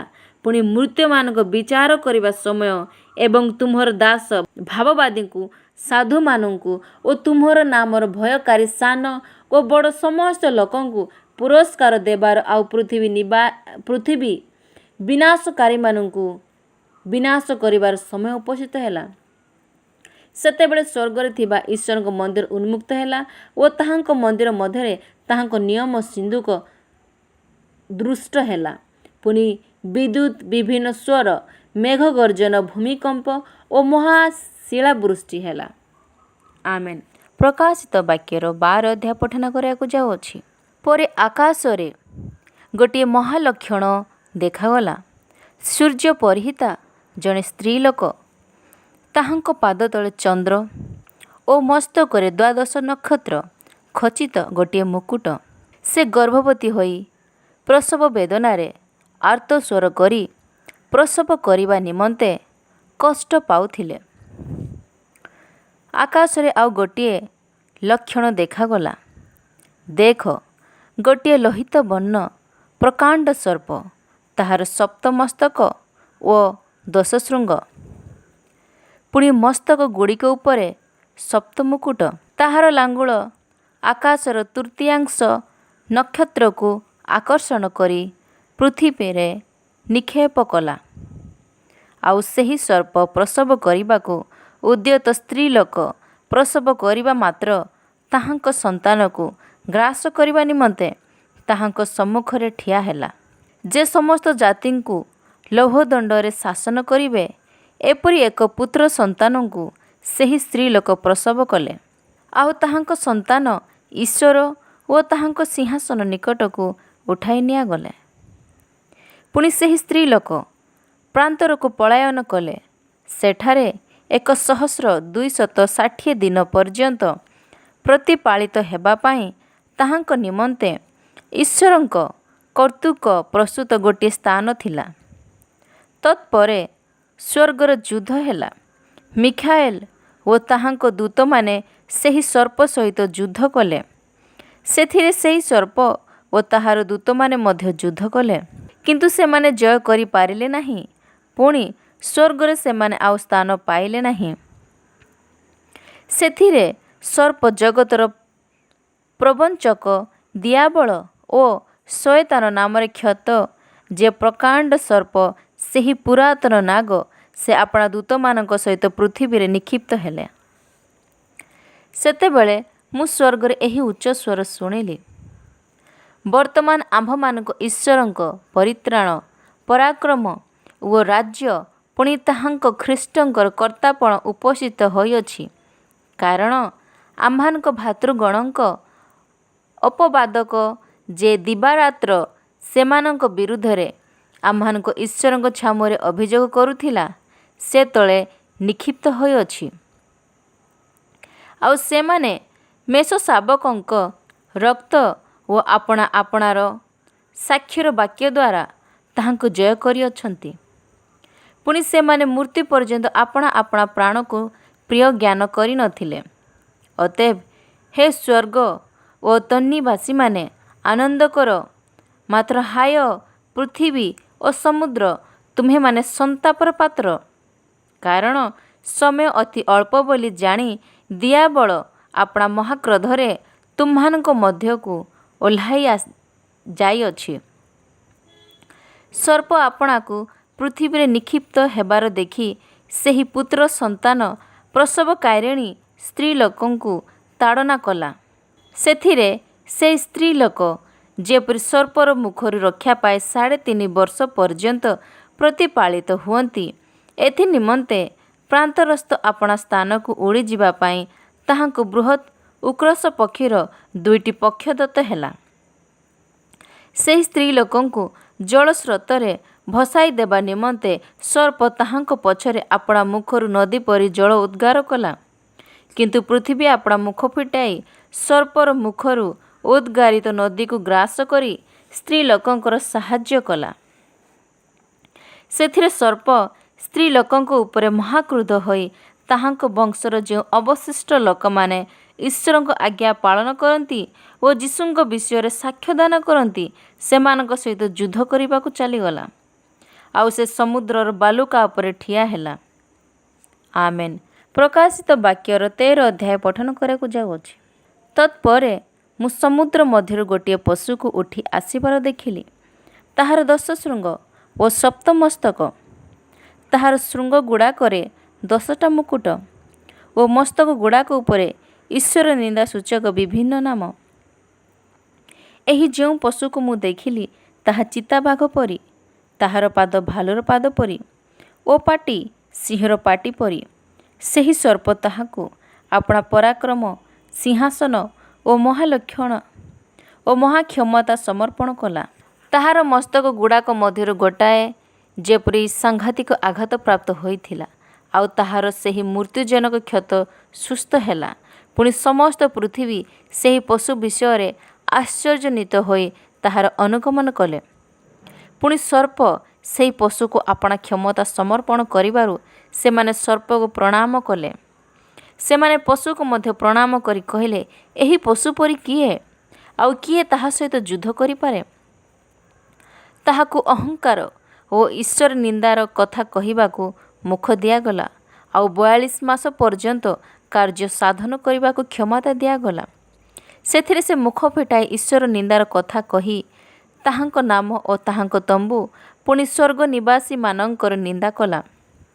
ସମସ୍ତ ସାଧୁଙ୍କ ସହିତ ଯୁଦ୍ଧ କରିବାକୁ ଓ ସେମାନଙ୍କ ଉପରେ ଜୟ ଲାଭ କରିବାକୁ ତାହାକୁ କ୍ଷମତା ଦତ୍ତ ହେଲା। ଆଉ ସମସ୍ତ ଗୋଷ୍ଠୀ, ବଂଶ, ଭାଷାବାଦୀ ଓ ଜାତି ଉପରେ ତାହାକୁ କ୍ଷମତା ଦିଆଗଲା।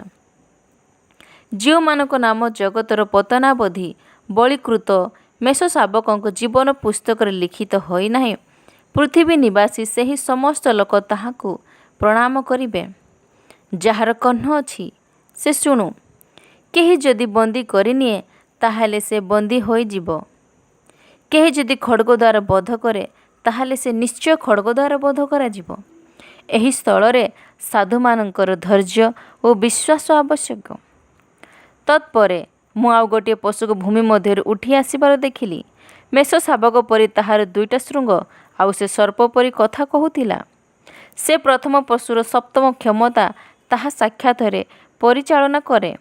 ଆଉ ସେହି ଯେଉଁ ପ୍ରଥମ ପଶୁର ମୃତ୍ୟୁଜନକ କ୍ଷତ ସୁସ୍ଥ ହୋଇଥିଲା ତାହାକୁ ପ୍ରଣାମ କରିବାକୁ ପୃଥିବୀ ଓ ତନ୍ନିବାସୀମାନଙ୍କୁ ବାଧ୍ୟ କରେ। ସେ ମହା ଆଶ୍ଚର୍ଯ୍ୟକର୍ମ କରେ, ଏପରିକି ମନୁଷ୍ୟମାନଙ୍କ ସାକ୍ଷାତରେ ଆକାଶରୁ ପୃଥିବୀ ଉପରେ ଅଗ୍ନିବୃଷ୍ଟି କରାଏ। ଆଉ ସେହି ପଶୁର ସାକ୍ଷାତରେ ଯେଉଁ ଆଶ୍ଚର୍ଯ୍ୟକର୍ମ କରିବାକୁ ସେ କ୍ଷମତା ପ୍ରାପ୍ତ ହୋଇଥିଲା, ତଦ୍ୱାରା ସେ ପୃଥିବୀ ନିବାସୀମାନଙ୍କୁ ଭ୍ରାନ୍ତ କରି ଯେଉଁ ପଶୁ ଖଡ଼୍ଗ ଦ୍ୱାରା ଆହତ ହେଲେ ହେଁ ବଞ୍ଚିଥିଲା ତାହାର ଏକ ପ୍ରତିମା ନିର୍ମାଣ କରିବାକୁ ସେମାନଙ୍କୁ କୁହେ। ପଶୁର ପ୍ରତିମା ଯେପରି କଥା କହିପାରେ ଓ ଯେତେ ଲୋକ ପଶୁର ସେହି ପ୍ରତିମାକୁ ପ୍ରଣାମ ନ କରନ୍ତି ସେମାନେ ଯେପରି ବଧ କରାଯିବେ, ଏଥିପାଇଁ ତାହାକୁ ସେହି ପଶୁର ପ୍ରତିମାକୁ ଜୀବନ ଦାନ କରିବାକୁ କ୍ଷମତା ଦିଆଗଲା। ଆଉ ସେ ସାନ ଓ ବଡ଼, ଧନୀ ଓ ଦରିଦ୍ର, ସ୍ୱାଧୀନ ଓ ପରାଧୀନ ସମସ୍ତଙ୍କୁ ସେମାନଙ୍କ ଦକ୍ଷିଣ ହସ୍ତରେ କିମ୍ବା କପାଳର ଗୋଟିଏ ଚିହ୍ନ ଧାରଣ କରିବାକୁ ବାଧ୍ୟ କରାଏ। ପୁଣି ସେହି ଚିହ୍ନ ଅର୍ଥାତ୍ ପଶୁର ନାମ କିମ୍ବା ତାହା ନାମର ସଂଖ୍ୟା ଧାରଣ କରିନଥିବା ଲୋକଙ୍କୁ କ୍ରୟ ବିକ୍ରୟ କରିବାକୁ ନିଷେଧ କରେ। ଏଠାରେ ଜ୍ଞାନ ଆବଶ୍ୟକ। ଯାହାର ବୁଦ୍ଧି ଅଛି ସେ ପଶୁର ସଂଖ୍ୟା ଗଣନା କରୁ, କାରଣ ତାହା ଜଣେ ମନୁଷ୍ୟର ସଂଖ୍ୟା, ଆଉ ତାହାର ସଂଖ୍ୟା ହେଉଛି 666। ଆମେନ୍। ପ୍ରକାଶିତ ବାକ୍ୟର 14 ଅଧ୍ୟାୟ ପଠନ କରିବାକୁ ଯାଉଅଛି। ତତ୍ପରେ ମୁଁ ଦୃଷ୍ଟିପାତ କଲି, ଆଉ ଦେଖ, ସିନୟ ପର୍ବତ ଉପରେ ମେଷଶାବକ, ଆଉ ଯେଉଁମାନଙ୍କ କପାଳରେ ତାହାଙ୍କ ନାମ ଓ ତାହାଙ୍କ ପିତାଙ୍କ ନାମ ଲିଖିତ ଥିଲା, ଏପରି 1,44,000 ଲୋକଙ୍କୁ ତାହାଙ୍କ ସହିତ ଦଣ୍ଡାୟମାନ ଥିବାର ଦେଖିଲି। ପୁଣି ମୁଁ ସ୍ୱର୍ଗରୁ ବହୁ ଜଳ କଲ୍ଲୋଳ ଓ ମହାବଜ୍ରନାଦ ତୁଲ୍ୟ ଗୋଟିଏ ସ୍ୱର ଶୁଣିଲି। ଯେଉଁ ସ୍ୱର ମୁଁ ଶୁଣିଲି ତାହା ବୀଣା ବାଦ୍ୟକାରୀମାନଙ୍କ ବୀଣାର ଶବ୍ଦ ପରି। ସେମାନେ ସିଂହାସନ, ଚାରି ପ୍ରାଣୀ ଓ ପ୍ରାଚୀନମାନଙ୍କ ସମ୍ମୁଖରେ ଗୋଟିଏ ନୂତନ ଗୀତ ଗାନ କଲେ। ପୁଣି ପୃଥିବୀରୁ କ୍ରୀତ ସେହି 1,44,000 ଲୋକଙ୍କ ବିନା ଆଉ କେହି ସେ ଗୀତ ଶିଖିପାରିଲେ ନାହିଁ। ସେମାନେ ସ୍ତ୍ରୀ ସଂସର୍ଗରେ ଆପଣା ଆପଣାକୁ କଳୁଷିତ କରି ନଥିଲେ, କାରଣ ସେମାନେ ଶୁଚି। ମେଷଶାବକ ଯେକୌଣସି ସ୍ଥାନକୁ ଗମନ କରନ୍ତି, ସେ ସ୍ଥାନକୁ ସେମାନେ ତାହାଙ୍କର ଅନୁଗାମୀ ହୁଅନ୍ତି। ସେମାନେ ଈଶ୍ୱର ଓ ମେଷଶାବକଙ୍କ ଉଦ୍ଦେଶ୍ୟରେ ପ୍ରଥମଜାତ ଫଳ ସ୍ୱରୂପେ ମନୁଷ୍ୟମାନଙ୍କ ମଧ୍ୟରୁ କ୍ରୀତ ହୋଇଅଛନ୍ତି। ସେମାନଙ୍କ ମୁଖରେ କୌଣସି ମିଥ୍ୟା କଥା ନାହିଁ। ସେମାନେ ନିର୍ଦ୍ଦୋଷ। ପରେ ମୁଁ ଆଉ ଜଣେ ଦୂତଙ୍କୁ ଆକାଶର ମଧ୍ୟଭାଗରେ ଉଡ଼ିବାର ଦେଖିଲି। ସେ ପୃଥିବୀ ନିବାସୀ, ସମସ୍ତ ଜାତି, ଗୋଷ୍ଠୀ, ଭାଷାବାଦୀ ଓ ବଂଶୀୟ ଲୋକଙ୍କ ନିକଟରେ ପ୍ରଚାର କରିବା ନିମନ୍ତେ ଏକ ଅନନ୍ତ କାଳସ୍ଥାୟୀ ସୁସମାଚାର ପ୍ରାପ୍ତ ହୋଇ ଉଚ୍ଚ ସ୍ୱରରେ କହିଲେ, ଈଶ୍ୱରଙ୍କୁ ଭୟ କର ଓ ତାହାଙ୍କୁ ଗୌରବ ପ୍ରଦାନ କର, କାରଣ ତାହାଙ୍କ ବିଚାର ସମୟ ଉପସ୍ଥିତ। ପୁଣି ଯେ ଆକାଶ, ପୃଥିବୀ, ସମୁଦ୍ର ଓ ନିର୍ଝରିଣୀ ସମୂହ ସୃଷ୍ଟି କରିଅଛନ୍ତି, ତାହାଙ୍କୁ ପ୍ରଣାମ କର। ତାହାଙ୍କ ପଶ୍ଚାତରେ ଆଉ ଜଣେ ଅର୍ଥାତ୍ ଦ୍ୱିତୀୟ ଦୂତ ଆସି କହିଲେ, ଯେଉଁ ମହାନଗରୀ ବାବିଲ ସମସ୍ତ ଜାତିଙ୍କୁ ଆପଣା ବ୍ୟଭିଚାରର କାମରୂପ ମଦିରା ପାନ କରାଇଅଛି, ସେ ପତିତ, ଅଧ୍ୟାପତିତ ହୋଇଅଛି। ସେମାନଙ୍କ ପଶ୍ଚାତରେ ଆଉ ଜଣେ ଅର୍ଥାତ୍ ତୃତୀୟ ଦୂତ ଆସି ଉଚ୍ଚସ୍ୱରରେ କହିଲେ, ଯଦି କେହି ସେହି ପଶୁ ଓ ତାହାର ପ୍ରତିମାକୁ ପ୍ରଣାମ କରେ, ପୁଣି ଆପଣା କପାଳରେ କି ତାହାର ହାତରେ ଚିହ୍ନ ଗ୍ରହଣ କରେ, ତେବେ ସେ ମଧ୍ୟ ଈଶ୍ୱରଙ୍କ କୋପରୂପ ଯେଉଁ ମନ୍ଦିରା ଅମିଶ୍ରିତ ଭାବେ ତାହାଙ୍କ କ୍ରୋଧରେ ପାତ୍ରରେ ପ୍ରସ୍ତୁତ କରାଯାଇଅଛି, ତାହା ପାନ କରିବ। ପୁଣି ପବିତ୍ର ଦୂତଙ୍କର ଓ ମେଷଶାବକଙ୍କ ସାକ୍ଷାତରେ ଅଗ୍ନି ଓ ଗନ୍ଧକ ଦ୍ୱାରା ଯନ୍ତ୍ରଣା ପ୍ରାପ୍ତ ହେବ। ଏପରି ଲୋକମାନଙ୍କ ଯନ୍ତ୍ରଣାର ଧୂମ ଯୁଗେ ଯୁଗେ ଉଠୁଥିବ, ଯେଉଁମାନେ ପଶୁ ଓ ତାହାର ପ୍ରତିମାକୁ ପ୍ରଣାମ କରନ୍ତି, ପୁଣି ତାହା ନାମରେ ଚିହ୍ନ ଗ୍ରହଣ କରନ୍ତି, ସେମାନଙ୍କର ଦିବାରାତ୍ର ବିଶ୍ରାମ ନାହିଁ। ଏଠାରେ ସାଧୁମାନଙ୍କର ଅର୍ଥାତ୍ ଯେଉଁମାନେ ଈଶ୍ୱରଙ୍କ ଆଜ୍ଞା ପାଳନ କରନ୍ତି ଓ ଯୀଶୁଙ୍କ ପ୍ରତି ବିଶ୍ୱାସ ରଖନ୍ତି, ସେମାନଙ୍କର ଧୈର୍ଯ୍ୟ ଆବଶ୍ୟକ। ପୁଣି ମୁଁ ସ୍ୱର୍ଗରୁ ଏହି ବାଣୀ ଶୁଣିଲି, ଲେଖ, ଯେଉଁମାନେ ଏଣିକି ପ୍ରଭୁଙ୍କଠାରେ ଥାଇ ମରନ୍ତି, ସେମାନେ ଧନ୍ୟ। ହଁ, ଆତ୍ମା କହୁଅଛନ୍ତି, ସେମାନେ ଆପଣା ଆପଣା ପରିଶ୍ରମରୁ ବିଶ୍ରାମ ପ୍ରାପ୍ତ ହେବେ, କାରଣ ସେମାନଙ୍କ କର୍ମ ସେମାନଙ୍କର ଅନୁବର୍ତ୍ତୀ ହେବ। ତତ୍ପରେ ମୁଁ ଦୃଷ୍ଟିପାତ କଲି, ଆଉ ଦେଖ, ଶୁଭ୍ରବର୍ଣ୍ଣ ଖଣ୍ଡେ ମେଘ, ତହିଁ ଉପରେ ମନୁଷ୍ୟପୁତ୍ରଙ୍କ ସଦୃଶ ଜଣେ ଉପବିଷ୍ଟ। ତାହାଙ୍କ ମସ୍ତକରେ ସୁବର୍ଣ୍ଣ ମୁକୁଟ ଓ ହସ୍ତରେ ସୁତୀକ୍ଷ୍ମ ଦାଆ। ସେଥିରେ ମନ୍ଦିରରୁ ଆଉ ଜଣେ ଦୂତ ବାହାରି ସେହି ମେଘାରୂଢ଼ ବ୍ୟକ୍ତିଙ୍କୁ ଉଚ୍ଚସ୍ୱରରେ କହିଲେ, ଆପଣଙ୍କ ଦାଆ ଲଗାଇ ଶସ୍ୟ କାଟନ୍ତୁ, କାରଣ କାଟିବାର ସମୟ ଉପସ୍ଥିତ, ଆଉ ପୃଥିବୀର ଶସ୍ୟ ଅତିରିକ୍ତ ପରିପକ୍ୱ ହୋଇଅଛି। ତହୁଁ ସେହି ମେଘାରୂଢ଼ ବ୍ୟକ୍ତି ପୃଥିବୀରେ ଆପଣା ଦାଆ ଲଗାନ୍ତେ ସେଥିରେ ଶସ୍ୟ କଟାଗଲା। ତତ୍ପରେ ସ୍ୱର୍ଗସ୍ଥ ମନ୍ଦିରରୁ ଆଉ ଜଣେ ଦୂତ ବାହାର ହେଲେ। ତାହାଙ୍କ ହସ୍ତରେ ମଧ୍ୟ ଗୋଟିଏ ସୁତୀକ୍ଷ୍ମ ଦାଆ ଥିଲା। ପୁଣି ବେଦୀ ନିକଟରୁ ଆଉ ଜଣେ ଦୂତ ବାହାର ହେଲେ। ସେ ଅଗ୍ନି ଉପରେ କ୍ଷମତା ପ୍ରାପ୍ତ। ଯାହାଙ୍କ ହସ୍ତରେ ସୁତୀକ୍ଷ୍ମ ଦାଆ ଥିଲା, ତାହାଙ୍କୁ ସେ ଉଚ୍ଚସ୍ୱରରେ ଡାକି କହିଲେ, ତୁମ୍ଭର ସୁତୀକ୍ଷ୍ମ ଦାଆ ଲଗାଅ ଓ ପୃଥିବୀର ଦ୍ରାକ୍ଷାପେଣ୍ଡା ସବୁ ସଂଗ୍ରହ କର, କାରଣ ସେଥିରେ ଦ୍ରାକ୍ଷାଫଳ ସବୁ ପରିପକ୍ୱ ହୋଇଅଛି। ତହିଁରେ ସେହି ଦୂତ ପୃଥିବୀରେ ଆପଣା ଦାଆ ଲଗାଇ ସେଥିରେ ଦ୍ରାକ୍ଷାଫଳ ସବୁ ସଂଗ୍ରହ କଲେ ଓ ଈଶ୍ୱରଙ୍କ କ୍ରୋଧରୂପ ମହା ଦ୍ରାକ୍ଷାକୁଣ୍ଡରେ ସେହି ସବୁ ନିକ୍ଷେପ କଲେ। ନଗରର ବାହାରେ ସେ ଦ୍ରାକ୍ଷାକୁଣ୍ଡ ଦଳିତ ହେଲା, ଆଉ ସେଥିରୁ ରକ୍ତ ବାହାର ହୋଇ ଅଶ୍ୱମାନଙ୍କ ଲଗାମ ପର୍ଯ୍ୟନ୍ତ ଉଠି 100 କୋଶ ପର୍ଯ୍ୟନ୍ତ ବ୍ୟାପ୍ତ ହେଲା। ଆମେନ୍। ପ୍ରକାଶିତ ବାକ୍ୟର 15 ଅଧ୍ୟାୟ ପଠନ କରିବାକୁ ଯାଉଅଛି। ତତ୍ପରେ ମୁଁ ସ୍ୱର୍ଗରେ ଆଉ ଏକ ମହା ଅଦ୍ଭୁତ ଲକ୍ଷଣ ଦେଖିଲି। ସପ୍ତଦୂତ, ସେମାନଙ୍କ ହସ୍ତରେ ସପ୍ତ କ୍ଲେଶ। ଏହା ହିଁ ଶେଷ, କାରଣ ଏହି କ୍ଲେଶମାନଙ୍କରେ ଈଶ୍ୱରଙ୍କ କ୍ରୋଧ ସମାପ୍ତ। ଆଉ ମୁଁ ଦେଖିଲି ଯେପରି ଅଗ୍ନି ମିଶ୍ରିତ ଗୋଟିଏ କାଚମୟ ସମୁଦ୍ର। ପୁଣି ଯେଉଁମାନେ ପଶୁ, ତାହାର ପ୍ରତିମା ଓ ତାହା ନାମର ସଂଖ୍ୟା ଉପରେ ବିଜୟ ହୋଇଅଛନ୍ତି, ସେମାନେ ଈଶ୍ୱରଙ୍କ ବୀଣା ଧାରଣ କରି ସେହି କାଚମୟ ସମୁଦ୍ର ତୀରରେ ଦଣ୍ଡାୟମାନ ହୋଇଅଛନ୍ତି। ସେମାନେ ଈଶ୍ୱରଙ୍କ ଦାସ ମଶା ଓ ମେଷଶାବକଙ୍କୁ ଗୀତ ଗାନ କରି କହୁଅଛନ୍ତି, ହେ ପ୍ରଭୁ ସର୍ବଶକ୍ତିମାନ ଈଶ୍ୱର, ତୁମ୍ଭର କର୍ମସମୂହ ମହତ୍ ଓ ଆଶ୍ଚର୍ଯ୍ୟ। ହେ ଜାତି ସମୂହର ରାଜା, ତୁମ୍ଭର ପଥ ସମସ୍ତ ନ୍ୟାର୍ଯ୍ୟ ଓ ସତ୍ୟ। ହେ ପ୍ରଭୁ, କିଏ ତୁମ୍ଭକୁ ଭୟ ନ କରିବ? କିଏ ତୁମ୍ଭ ନାମରେ ଗୌରବ କୀର୍ତ୍ତନ ନ କରିବ? କାରଣ କେବଳ ତୁମ୍ଭେ ହିଁ ପବିତ୍ର। ଜାତି ସମୂହ ଆସି ତୁମ୍ଭ ଛାମୁରେ ପ୍ରଣାମ କରିବେ, ଯେଣୁ ତୁମ୍ଭର ନ୍ୟାର୍ଯ୍ୟ କର୍ମସମୂହ ପ୍ରକାଶିତ ହୋଇଅଛି। ଏଥି ଉତ୍ତାରେ ମୁଁ ଦେଖିଲି, ସ୍ୱର୍ଗସ୍ଥ ସାକ୍ଷ୍ୟ ତମ୍ବୁର ମନ୍ଦିରର ଦ୍ୱାର ଉନ୍ମୁକ୍ତ ହେଲା, ଆଉ ମନ୍ଦିରରୁ ସେହି ସପ୍ତ କ୍ଲେଶଧାରୀ ସପ୍ତଦୂତ ବାହାରି ଆସିଲେ। ସେମାନେ ମଣିଖଚିତ ନିର୍ମଳ ଓ ଉଜ୍ଜ୍ୱଳ ମସିନା ବସ୍ତ୍ର ପରିହିତ, ପୁଣି ସେମାନଙ୍କ ବକ୍ଷସ୍ଥଳରେ ସୁବର୍ଣ୍ଣ ପଟୁକା ବନ୍ଧ। ସେଥିରେ ଚାରି ପ୍ରାଣୀଙ୍କ ମଧ୍ୟରୁ ଗୋଟିଏ ପ୍ରାଣୀ ଅନନ୍ତ ଜୀବୀ ଈଶ୍ୱରଙ୍କ କ୍ରୋଧରେ ପରିପୂର୍ଣ୍ଣ ସପ୍ତ ସୁବର୍ଣ୍ଣ ପାତ୍ର ସେହି ସପ୍ତଦୂତଙ୍କୁ ଦେଲେ। ଆଉ ଈଶ୍ୱରଙ୍କ ଗୌରବ ଓ ଶକ୍ତିର ଧୂମରେ ମନ୍ଦିର ପରିପୂର୍ଣ୍ଣ ହେଲା। ସପ୍ତଦୂତଙ୍କ ସପ୍ତକ୍ଲେଶ ସମାପ୍ତ ନ ହେବା ପର୍ଯ୍ୟନ୍ତ କେହି ମନ୍ଦିରରେ ପ୍ରବେଶ କରିପାରିଲେ ନାହିଁ। ଆମେନ୍। ପ୍ରକାଶିତ ବାକ୍ୟର 16 ଅଧ୍ୟାୟ ପଠନ କରିବାକୁ ଯାଉଅଛି। ତତ୍ପରେ ମୁଁ ମନ୍ଦିର ମଧ୍ୟରୁ ଗୋଟିଏ ଉଚ୍ଚ ସ୍ୱର ଶୁଣିଲି। ତାହା ସପ୍ତଦୂତଙ୍କୁ କହିଲା, ଯାଅ, ଈଶ୍ୱରଙ୍କ କ୍ରୋଧର ସପ୍ତପାତ୍ର ପୃଥିବୀ ଉପରେ ଢାଳ। ସେଥିରେ ପ୍ରଥମ ଦୂତ ଯାଇ ପୃଥିବୀ ଉପରେ ଆପଣା ପାତ୍ର ଢାଳିଲେ।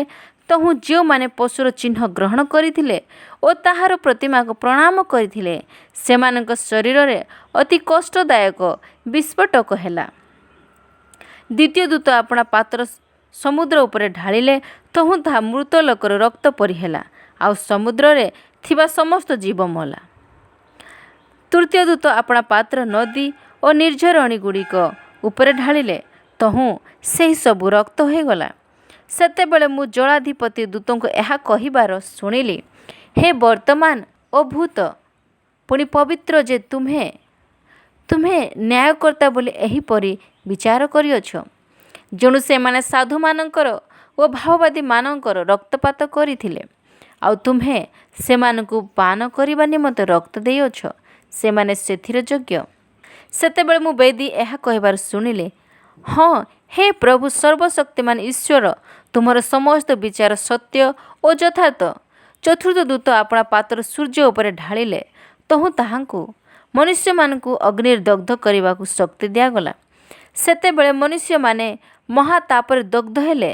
ଆଉ ଯେଉଁ ଈଶ୍ୱରଙ୍କର ଏହି ସମସ୍ତ କ୍ଲେଶ ଉପରେ ଅଧିକାର ଅଛି, ତାହାଙ୍କ ନାମର ନିନ୍ଦା କଲେ, ତାହାଙ୍କୁ ଗୌରବ ଦେବା ନିମନ୍ତେ ମନ ପରିବର୍ତ୍ତନ କଲେ ନାହିଁ। ପଞ୍ଚମ ଦୂତ ଆପଣା ପାତ୍ର ସେହି ପଶୁର ସିଂହାସନ ଉପରେ ଢାଳିଲେ। ତହୁଁ ତାହାର ରାଜ୍ୟ ଅନ୍ଧକାରମୟ ହେଲା, ଆଉ ଲୋକମାନେ ବେଦନା ହେତୁ ଆପଣା ଆପଣା ଜିଭ କାମୁଡ଼ିବାକୁ ଲାଗିଲେ। ପୁଣି ସେମାନେ ଆପଣା ଆପଣା ବେଦନା ଓ ବିସ୍ଫୋଟକ ସକାଶେ ସ୍ୱର୍ଗସ୍ଥ ଈଶ୍ୱରଙ୍କ ନିନ୍ଦା କଲେ, ଆଉ ଆପଣା ଆପଣା କର୍ମରୁ ମନ ପରିବର୍ତ୍ତନ କଲେ ନାହିଁ। ଷଷ୍ଠ ଦୂତ ଆପଣା ପାତ୍ର ଫରାତ ମହାନଦୀ ଉପରେ ଢାଳିଲେ। ତହୁଁ ପୂର୍ବ ଦିଗରୁ ଆଗମକାରୀ ରାଜାମାନଙ୍କ ନିମନ୍ତେ ପଥ ପ୍ରସ୍ତୁତ ହେବା ପାଇଁ ତାହାର ଜଳ ଶୁଷ୍କ ହୋଇଗଲା। ତତ୍ପରେ ମୁଁ ଦେଖିଲି, ସର୍ପର ମୁଖରୁ, ପଶୁର ମୁଖରୁ ଓ ଭଣ୍ଡ ଭାବବାଦୀର ମୁଖରୁ ବେଙ୍ଗ ପରି 3ଟି ଅପବିତ୍ର ଆତ୍ମା ବାହାରିଲେ। ଏମାନେ ଆଶ୍ଚର୍ଯ୍ୟ କର୍ମକାରୀ ଭୂତାତ୍ମା ହୋଇ ସର୍ବଶକ୍ତିମାନ ଈଶ୍ୱରଙ୍କ ମହାଦିନର ଯୁଦ୍ଧ ନିମନ୍ତେ ସମସ୍ତ ଜଗତର ରାଜାମାନଙ୍କୁ ଏକତ୍ର କରିବା ପାଇଁ ସେମାନଙ୍କ ନିକଟକୁ ବାହାରି ଯାଆନ୍ତି। ଦେଖ, ଆମ୍ଭେ ଚୋର ପରି ଆସୁଅଛୁ। ଯେ ଜାଗ୍ରତ ଥାଇ ଆପଣା ବସ୍ତ୍ର ରକ୍ଷା କରେ, ସେ ଧନ୍ୟ, କାରଣ ତାହା କଲେ ସେ ଉଲଗ୍ନ ହୋଇ ବୁଲିବ ନାହିଁ ଓ ଲୋକେ ତାହାର ଲଜ୍ଜା ଦେଖିବେ ନାହିଁ। ସେହି ଅପବିତ୍ର ଆତ୍ମାମାନେ ରାଜାମାନଙ୍କୁ ଏବିରି ଭାଷାରେ ହର୍ମିଗିଦ୍ଦୋନ ନାମକ ସ୍ଥାନରେ ଏକତ୍ର କଲେ। ସପ୍ତମ ଦୂତ ଆପଣା ପାତ୍ର ଆକାଶରେ ଢାଳିଲେ। ତହୁଁ ମନ୍ଦିର ମଧ୍ୟରୁ ସିଂହାସନଠାରୁ ଏହି ଉଚ୍ଚସ୍ୱର ହେଲା, ସମାପ୍ତ ହେଲା। ସେଥିରେ ବିଦ୍ୟୁତ୍, ବିଭିନ୍ନ ସ୍ୱର ଓ ଓ ବଜ୍ରଧ୍ୱନି ହେଲା। ପୁଣି ମହାଭୂମିକମ୍ପ ହେଲା। ପୃଥିବୀରେ ମନୁଷ୍ୟ ସୃଷ୍ଟ ହେବା ସମୟଠାରୁ ଏପରି ମହାଭୟଙ୍କର ଭୂମିକମ୍ପ ଆଉ କେବେ ହୋଇନଥିଲା। ସେଥିରେ ସେହି ମହାନଗରୀ 3 ଭାଗରେ ବିଭକ୍ତ ହେଲା ଓ ବିଜାତିମାନଙ୍କର ନଗର ସମୂହ ଭୂମିସାତ୍ ହେଲା। ଆଉ ମହାନଗରୀ ବାବିଲକୁ ଈଶ୍ୱର ଆପଣା ପ୍ରଚଣ୍ଡ କ୍ରୋଧ ରୂପ ମଦିରା ପାତ୍ରରୁ ପାନ କରାଇବା ନିମନ୍ତେ ସ୍ମରଣରେ ଆଣିଲେ। ପୁଣି ପ୍ରତ୍ୟେକ ଦ୍ୱୀପ ଦୂରୀଭୂତ ହେଲା ଓ ପର୍ବତଗଣ ଆଉ ଦେଖାଗଲେ ନାହିଁ। ଆକାଶରୁ ମନୁଷ୍ୟମାନଙ୍କ ଉପରେ ମହାଶିଳା ବୃଷ୍ଟି ହେଲା। ଶିଳାଗୁଡ଼ିକ ପ୍ରାୟ 1 ମହଣ ଓଜନର। ଆଉ ଶିଳା ବୃଷ୍ଟିର କ୍ଲେଶ ସକାଶୁ ମନୁଷ୍ୟମାନେ ଈଶ୍ୱରଙ୍କ ନିନ୍ଦା କଲେ, କାରଣ ସେହି କ୍ଲେଶ ଅତି ଭୟଙ୍କର। ଆମେନ୍। ପ୍ରକାଶିତ ବାକ୍ୟର 17 ଅଧ୍ୟାୟ ପଠନ କରିବାକୁ ଯାଉଛି। ତତ୍ପରେ ସପ୍ତ ପାତ୍ରଧାରୀ ସପ୍ତ ଦୂତଙ୍କ ମଧ୍ୟରୁ ଜଣେ ଆସି ମୋତେ କହିଲେ, ଏଠାକୁ ଆସ। ଯେଉଁ ମହାବେଶ୍ୟା ବହୁ ଜଳରାଶି ନିକଟରେ ଉପବିଷ୍ଟ, ଯାହା ସହିତ ପୃଥିବୀର ରାଜାମାନେ ବ୍ୟଭିଚାର କରିଅଛନ୍ତି ଓ ପୃଥିବୀ ନିବାସୀମାନେ ଯାହାର ବ୍ୟଭିଚାର ରୂପ ମଦିରାରେ ମତ୍ତ ହୋଇଅଛନ୍ତି, ତାହାର ଦଣ୍ଡ ତୁମକୁ ଦେଖାଇବି। ସେଥିରେ ସେ ମୋତେ ଆତ୍ମାରେ ପ୍ରାନ୍ତର ମଧ୍ୟକୁ ଘେନିଯାଆନ୍ତେ ମୁଁ ଜଣେ ସ୍ତ୍ରୀ ଲୋକକୁ ଗୋଟିଏ ଲୋହିତ ବର୍ଣ୍ଣ ପଶୁ ଉପରେ ବସିଥିବାର ଦେଖିଲି। ସେହି ପଶୁର ସର୍ବାଙ୍ଗ ଈଶ୍ୱର ନିନ୍ଦା ସୂଚକ ନାମରେ ପରିପୂର୍ଣ୍ଣ। ଆଉ ତାହାର ସପ୍ତ ମସ୍ତକ ଓ 10 ଶୃଙ୍ଗ। ସ୍ତ୍ରୀ ଲୋକ ବାଇଗଣିଆ ଓ ଲୋହିତ ବର୍ଣ୍ଣ ବସ୍ତ୍ର ପରିହିତା, ପୁଣି ସୁବର୍ଣ୍ଣ ବହୁମୂଲ୍ୟ ମଣି ଓ ମୁକ୍ତାରେ ଭୂଷିତା। ତାହାର ହସ୍ତରେ ଗୋଟିଏ ସୁବର୍ଣ୍ଣ ପାତ୍ର, ତାହା ଘୃଣ୍ୟ ପଦାର୍ଥ ଓ ତାହାର ବ୍ୟଭିଚାର ରୂପ ଅଶୁଚି କର୍ମରେ ପରିପୂର୍ଣ୍ଣ। ତାହାର କପାଳରେ ଏହି ନିଗୁଢ଼ ଭାବଯୁକ୍ତ ନାମ ଲିଖିତ ଥିଲା, ମହାନଗରୀ ବାବିଲ, ବେଶ୍ୟାମାନଙ୍କର ଓ ପୃଥିବୀର ସମସ୍ତ ଘୃଣ୍ୟ ବିଷୟର ଜନନୀ। ମୁଁ ସେହି ସ୍ତ୍ରୀ ଲୋକକୁ ସାଧୁମାନଙ୍କ ଓ ଯୀଶୁଙ୍କ ସାକ୍ଷୀମାନଙ୍କ ରକ୍ତପାନରେ ମତ୍ତ ହୋଇଥିବାର ଦେଖିଲି। ତାହାକୁ ଦେଖି ମୁଁ ଅତ୍ୟନ୍ତ ଆଶ୍ଚର୍ଯ୍ୟାନ୍ୱିତ ହେଲି। ସେଥିରେ ଦୂତ ମୋତେ କହିଲେ, କାହିଁକି ଆଶ୍ଚର୍ଯ୍ୟାନ୍ୱିତ ହେଲ? ମୁଁ ତୁମକୁ ସେହି ସ୍ତ୍ରୀ ଲୋକର ଓ ତାହାର ବାହନ ସପ୍ତ ମସ୍ତକ ଓ 10 ଶୃଙ୍ଗ ବିଶିଷ୍ଟ ଯେଉଁ ପଶୁ, ତାହାର ନିଗୁଢ଼ ତତ୍ତ୍ୱ ବୁଝାଇଦେବି। ସେହି ଯେଉଁ ପଶୁକୁ ତୁମେ ଦେଖିଲ, ଏବେ ନାହିଁ, ପୁଣି ତାହା ପାତାଳ କୁଣ୍ଡରୁ ଉଠି ବିନାଶ ପାଇବ।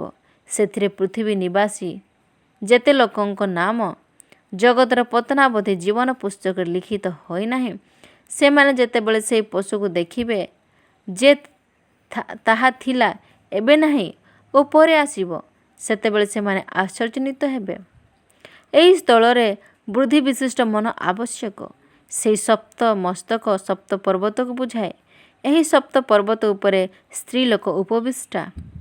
ସେହି ସପ୍ତ ମସ୍ତକ ମଧ୍ୟରେ ସପ୍ତ ରାଜାଙ୍କୁ ବୁଝାଏ। ସେହି ସପ୍ତ ମସ୍ତକ ମଧ୍ୟ ସପ୍ତ ରାଜାଙ୍କୁ ବୁଝାଏ। ସେମାନଙ୍କ ମଧ୍ୟରୁ 5 ଜଣ ପତିତ ହୋଇଅଛନ୍ତି। ଜଣେ ବର୍ତ୍ତମାନ ଅଛି, ଆଉ ଜଣେ ଏପର୍ଯ୍ୟନ୍ତ ଆସିନାହିଁ। ସେ ଆସିଲେ ଅଳ୍ପ କାଳ ମାତ୍ର ରହିବ। ପୁଣି ଯେଉଁ ପଶୁ ଥିଲା ଆଉ ଏବେ ନାହିଁ, ସେ ଅଷ୍ଟମ, ତଥାପି ସେ ସେହି ସପ୍ତ ରାଜାଙ୍କ ମଧ୍ୟରୁ ଜଣେ, ଆଉ ସେ ବିନାଶ ପାଇବ। ଆହୁରି ଯେଉଁ 10 ଶୃଙ୍ଗ ଦେଖିଲ, ସେହି ସବୁ 10 ରାଜାଙ୍କୁ ବୁଝାଏ। ସେମାନେ ଏପର୍ଯ୍ୟନ୍ତ ରାଜ୍ୟ ପାଇନାହାନ୍ତି, କିନ୍ତୁ ପଶୁ ସଙ୍ଗରେ 1 ଘଣ୍ଟା ପର୍ଯ୍ୟନ୍ତ ରାଜାମାନଙ୍କ ପରି କ୍ଷମତାପ୍ରାପ୍ତ ହେବେ। ସେମାନେ ଏକମନା, ଆଉ ସେମାନେ ସେହି ପଶୁକୁ ଆପଣାମାନଙ୍କ ଶକ୍ତି ଓ କ୍ଷମତା ଦେବେ। ସେମାନେ ମେଷଶାବକଙ୍କ ସହିତ ଯୁଦ୍ଧ କରିବେ, ଆଉ ମେଷଶାବକ ସେମାନଙ୍କୁ ଜୟ କରିବେ, କାରଣ ସେ ପ୍ରଭୁ ମାନଙ୍କର ପ୍ରଭୁ ଓ ରାଜାମାନଙ୍କ ରାଜା। ପୁଣି ଯେଉଁମାନେ ତାହାଙ୍କ ସହିତ ଅଛନ୍ତି, ସେହି ଆହୁତ ମନୋନୀତ ଓ ବିଶ୍ୱସ୍ତ ଲୋକମାନେ ମଧ୍ୟ ଜୟ କରିବେ। ଆଉ ସେ ମୋତେ କହିଲେ, ଯେଉଁ ଜଳରାଶି ନିକଟରେ ତୁମେ ବେଶ୍ୟାକୁ ଉପବିଷ୍ଟ ଥିବାର ଦେଖିଲ, ସେହି ଜଳରାଶି ବିଭିନ୍ନ ବଂଶ, ଜନତା, ଜାତି ଓ ଭାଷାବାଦୀ ଲୋକଙ୍କୁ ବୁଝାଏ। ପୁଣି ଯେଉଁ 10 ଶୃଙ୍ଗ ଦେଖିଲ, ସେହି ସବୁ ଓ ସେହି ପଶୁ ବେଶ୍ୟାକୁ ଘୃଣା କରିବେ ଏବଂ ତାହାଙ୍କୁ ଉଚ୍ଛିନ୍ନ ଓ ଉଲ୍ଲଙ୍ଘ କରିବେ, ଆଉ ତାହାର ମାଂସ ଭକ୍ଷଣ କରିବେ ଓ ତାହାକୁ ଅଗ୍ନିରେ ଦଗ୍ଧ କରିବେ। କାରଣ ଈଶ୍ୱରଙ୍କ ସମସ୍ତ ବାକ୍ୟ ଯେପର୍ଯ୍ୟନ୍ତ ସଫଳ ନ ହୁଏ, ସେ ପର୍ଯ୍ୟନ୍ତ ସେମାନେ ଯେପରି ତାହାର ଅଭିପ୍ରାୟ ସିଦ୍ଧ କରନ୍ତି ଓ ଏକମନା ହୋଇ ଆପଣାମାନଙ୍କ ରାଜ୍ୟ ପଶୁକୁ ଦାନ କରନ୍ତି, ଏଥିନିମନ୍ତେ ଈଶ୍ୱର ସେମାନଙ୍କ ମନରେ ପ୍ରବୃତ୍ତି ଦେଲେ।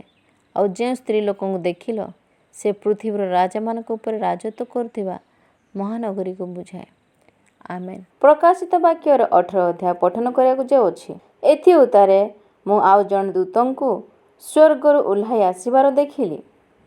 ସେ ମହାକ୍ଷମତାପନ୍ନ, ତାହାଙ୍କ ମହିମାରେ ପୃଥିବୀ ଆଲୋକମୟ ହୋଇଗଲା। ସେ ମହାଶବ୍ଦ କରି ଉଚ୍ଚ ସ୍ୱରରେ କହିଲେ, ମହାନଗରୀ ବାବିଲ ପତିତ ଅଧପତିତ ହୋଇଅଛି।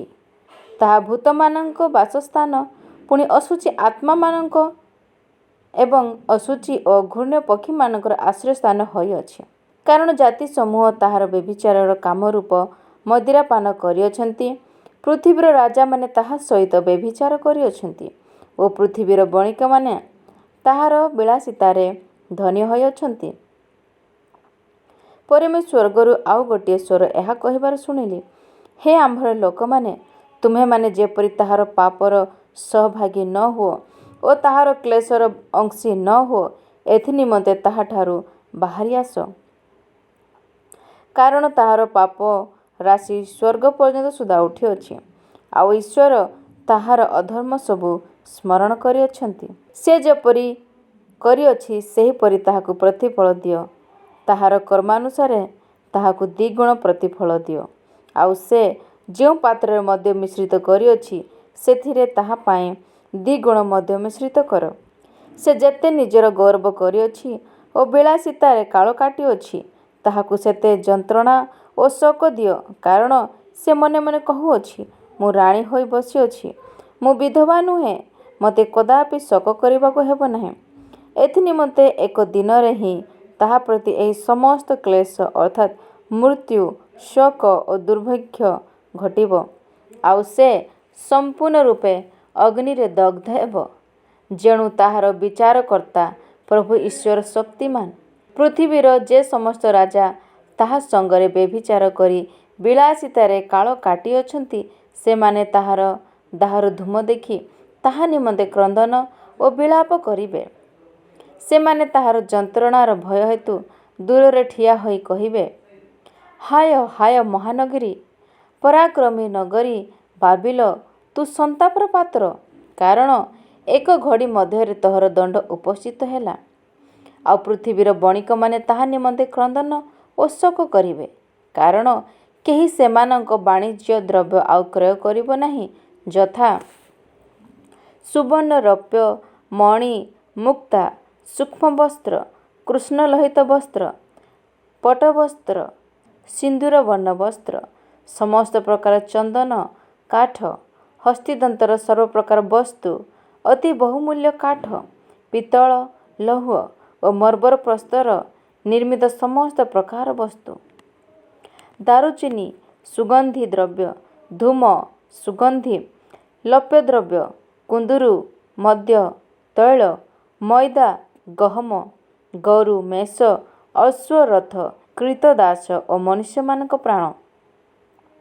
ତୋହର ପ୍ରାଣର ଅଭିଳଷିତ ଫଳ ସବୁ ତୋ ଠାରୁ ଦୂର ହୋଇଅଛି। ପୁଣି ସମସ୍ତ ସୁସ୍ୱାଦୁ ଓ ମନୋହର ବିଷୟ ତୋହଠାରୁ ଅନ୍ତର କରାଯାଇ ବିନଷ୍ଟ ହୋଇଅଛି।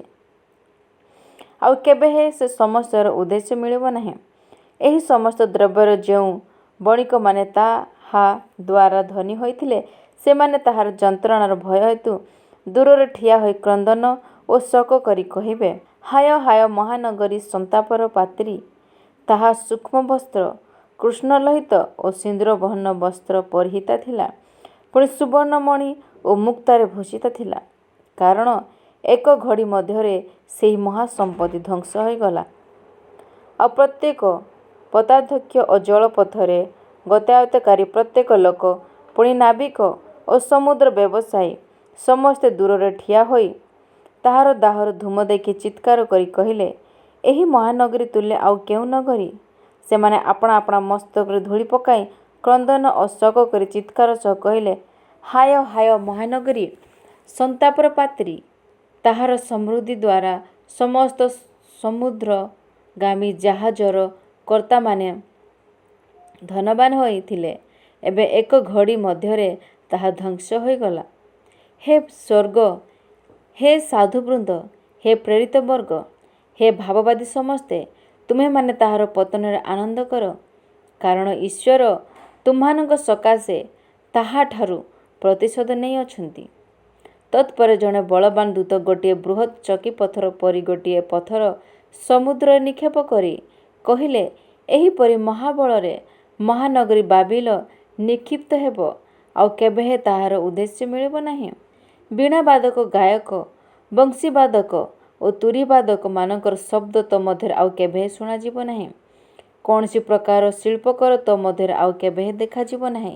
ଚକି ପଥରର ଶବ୍ଦ ତୋ ମଧ୍ୟରେ ଆଉ କେବେହେଁ ଶୁଣାଯିବ ନାହିଁ। ପ୍ରଦୀପର ଆଲୋକ ତୋ ମଧ୍ୟରେ ଆଉ କେବେହେଁ ପ୍ରଜ୍ୱଳିତ ହେବ ନାହିଁ। ପୁଣି ବରକନ୍ୟାଙ୍କ ଶବ୍ଦ ତୋ ମଧ୍ୟରେ ଆଉ କେବେହେଁ ଶୁଣାଯିବ ନାହିଁ।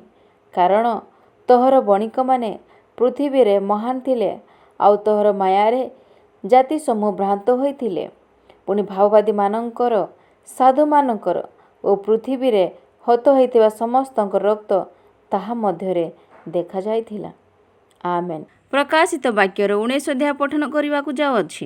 ଏଥିଉତ୍ତରେ ମୁଁ ସ୍ୱର୍ଗରେ ମହାଜନତାର ଶବ୍ଦ ପରି ଗୋଟିଏ ମହାଶବ୍ଦ ଏହା କହିବାର ଶୁଣିଲି, ହାଲେଲୁୟା! ପରିତ୍ରାଣ, ଗୌରବ ଓ ପରାକ୍ରମ ଆମ୍ଭମାନଙ୍କ ଈଶ୍ୱରଙ୍କର, କାରଣ ତାହାଙ୍କ ବିଚାର ସତ୍ୟ ଓ ନ୍ୟାଯ୍ୟ। ଯେଉଁ ମହାବେଶ୍ୟା ଆପଣା ବ୍ୟଭିଚାର ଦ୍ୱାରା ପୃଥିବୀକୁ ଭ୍ରଷ୍ଟ କରିଥିଲା, ସେ ତାହାଙ୍କୁ ଦଣ୍ଡ ଦେଇ ଆପଣା ଦାସମାନଙ୍କ ରକ୍ତପାତର ପରିଶୋଧ ତାହାଠାରୁ ନେଇଅଛନ୍ତି। ପୁଣି ସେମାନେ ଦ୍ୱିତୀୟ ଥର କହିଲେ, ହାଲେଲୁୟା!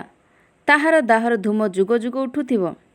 ସେଥିରେ ସେହି 24 ପ୍ରାଚୀନ ଓ 4 ପ୍ରାଣୀ ଉବୁଡ଼ ହୋଇ ସିଂହାସନ ଉପବିଷ୍ଟ ଈଶ୍ୱରଙ୍କୁ ପ୍ରଣାମ କରି କହିଲେ, ଆମେନ୍, ହାଲେଲୁୟା। ସେତେବେଳେ ସିଂହାସନଠାରୁ ଗୋଟିଏ ଶବ୍ଦ ନିର୍ଗତ ହୋଇ କହିଲା, ହେ ଈଶ୍ୱରଙ୍କ ଦାସ ସମସ୍ତେ, ହେ ତାହାଙ୍କର ଭୟକାରୀ କ୍ଷୁଦ୍ର ଓ ମହାନ ଲୋକ ସମସ୍ତେ, ତାହାଙ୍କର ପ୍ରଶଂସା କର। ଆଉ ମୁଁ ମହାଜନତାର ଶବ୍ଦ ପରି ଏବଂ ବହୁ ଜଳ କଲ୍ଲୋଳ ଓ ଘୋର ମେଘଗର୍ଜନର ଶବ୍ଦ ପରି ଗୋଟିଏ ଶବ୍ଦ ଏହା କହିବାର ଶୁଣିଲି, ହାଲେଲୁୟା! କାରଣ ପ୍ରଭୁ ଆମମାନଙ୍କର ସର୍ବଶକ୍ତିମାନ ଈଶ୍ୱର ରାଜତ୍ୱ ଗ୍ରହଣ କରିଅଛନ୍ତି। ଆସ, ଆମ୍ଭେମାନେ ଆନନ୍ଦ ଓ ଉଲ୍ଲାସ କରୁ ଏବଂ ତାହାଙ୍କୁ ଗୌରବ ପ୍ରଦାନ କରୁ। କାରଣ ମେଷଶାବକଙ୍କ ବିବାହର ସମୟ ଉପସ୍ଥିତ, ଆଉ ତାହାଙ୍କ କନ୍ୟା ଆପଣାକୁ ସଜ୍ଜିତ କରିଅଛି। ତାହାକୁ ଶୁଭ୍ର ଓ ପରିଷ୍କୃତ ସୂକ୍ଷ୍ମ ବସ୍ତ୍ର ପରିଧାନ କରିବା ନିମନ୍ତେ ଦିଆଗଲା। ସେହି ସୂକ୍ଷ୍ମ ବସ୍ତ୍ର ସାଧୁମାନଙ୍କର ଧର୍ମକର୍ମ।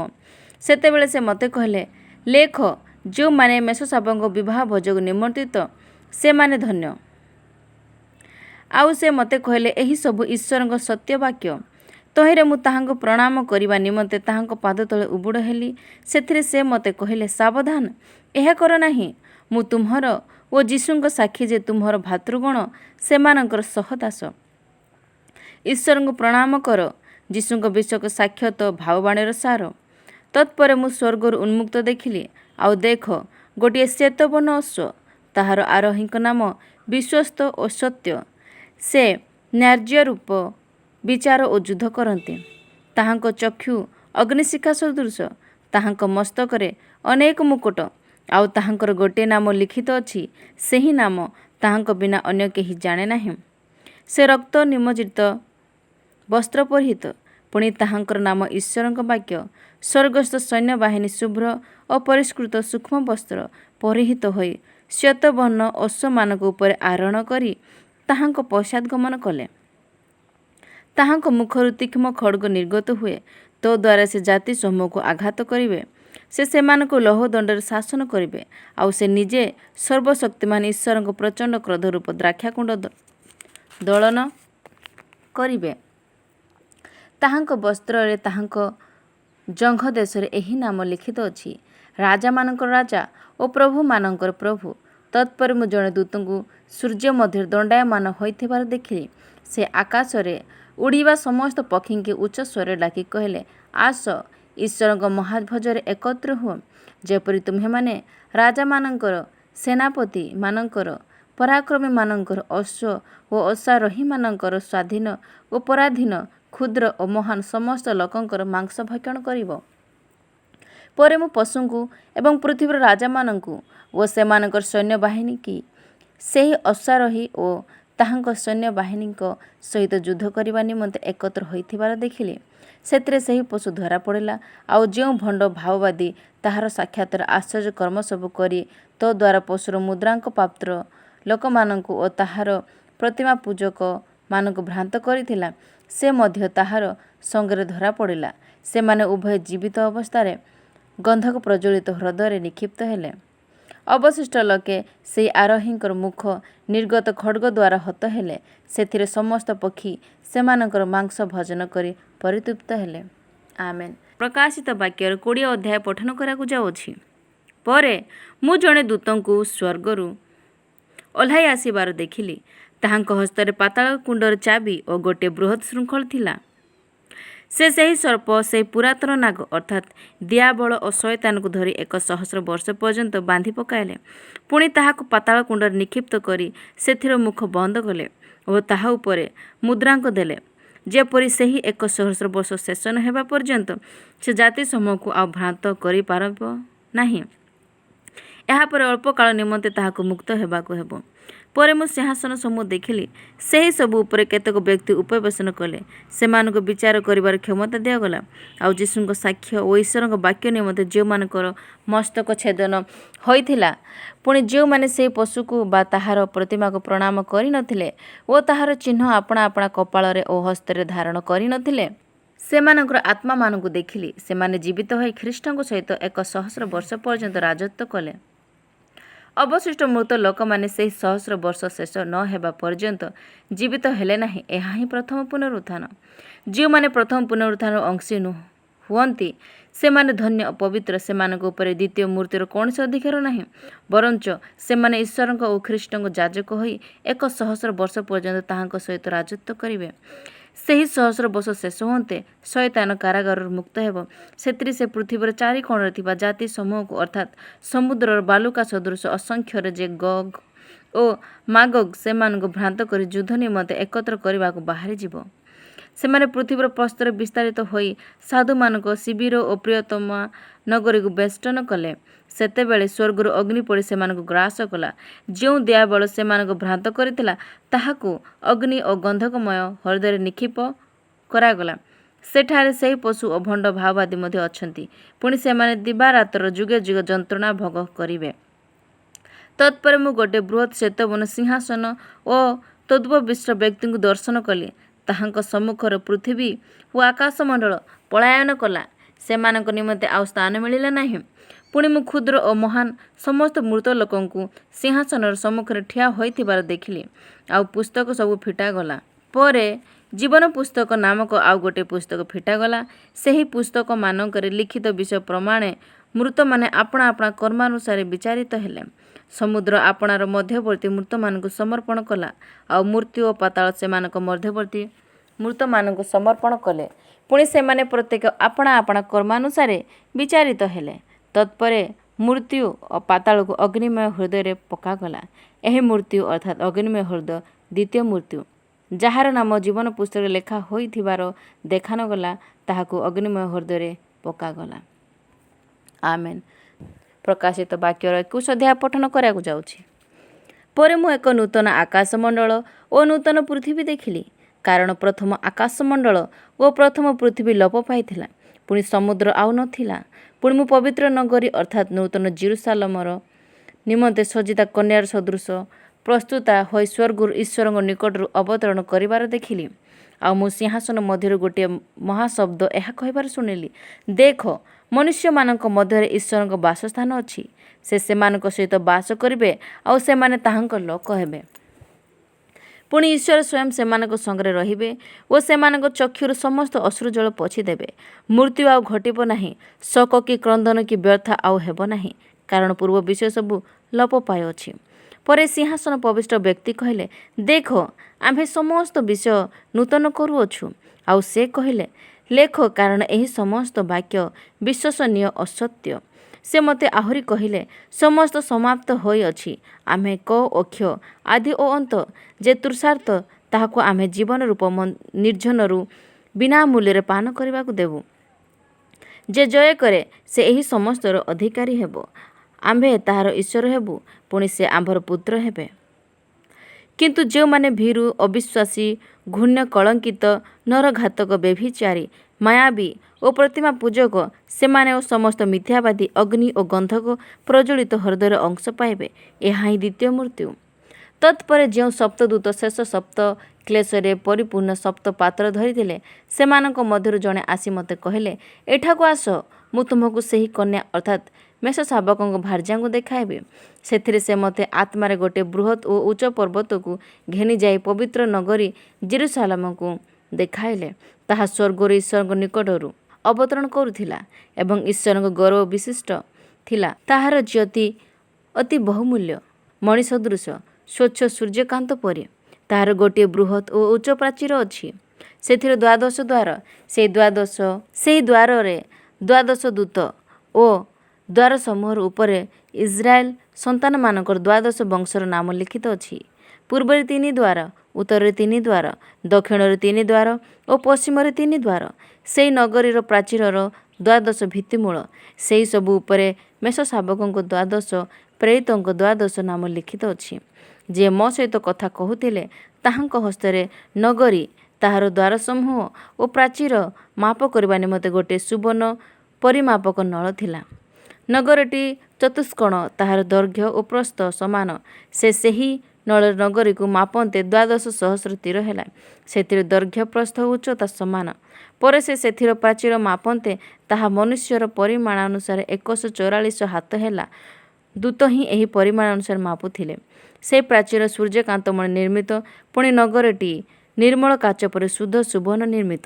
ନଗରୀର ପ୍ରାଚୀରର ଭିତ୍ତିମୂଳ ସମସ୍ତ ପ୍ରକାର ବହୁମୂଲ୍ୟ ମଣିର ଭୂଷିତ।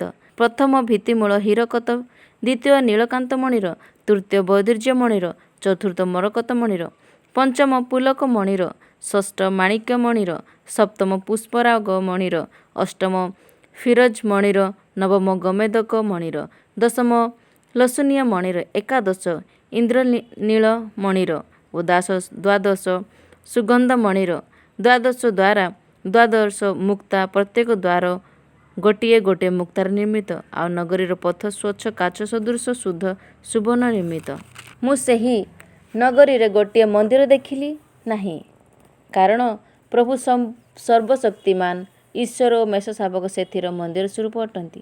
ଆଲୋକ ନିମନ୍ତେ ସେହି ନଗରୀରେ ସୂର୍ଯ୍ୟ କି ଚନ୍ଦ୍ରର ପ୍ରୟୋଜନ ନାହିଁ, କାରଣ ଈଶ୍ୱରଙ୍କ ଗୌରବ ତାହାକୁ ଆଲୋକିତ କରେ ଓ ମେଷ ଶାବକ ସେଥିର ପ୍ରଦୀପ ସ୍ୱରୂପ। ସେଥିର ଆଲୋକରେ ଜାତି ସମୂହ ଗମନାଗମନ କରିବେ।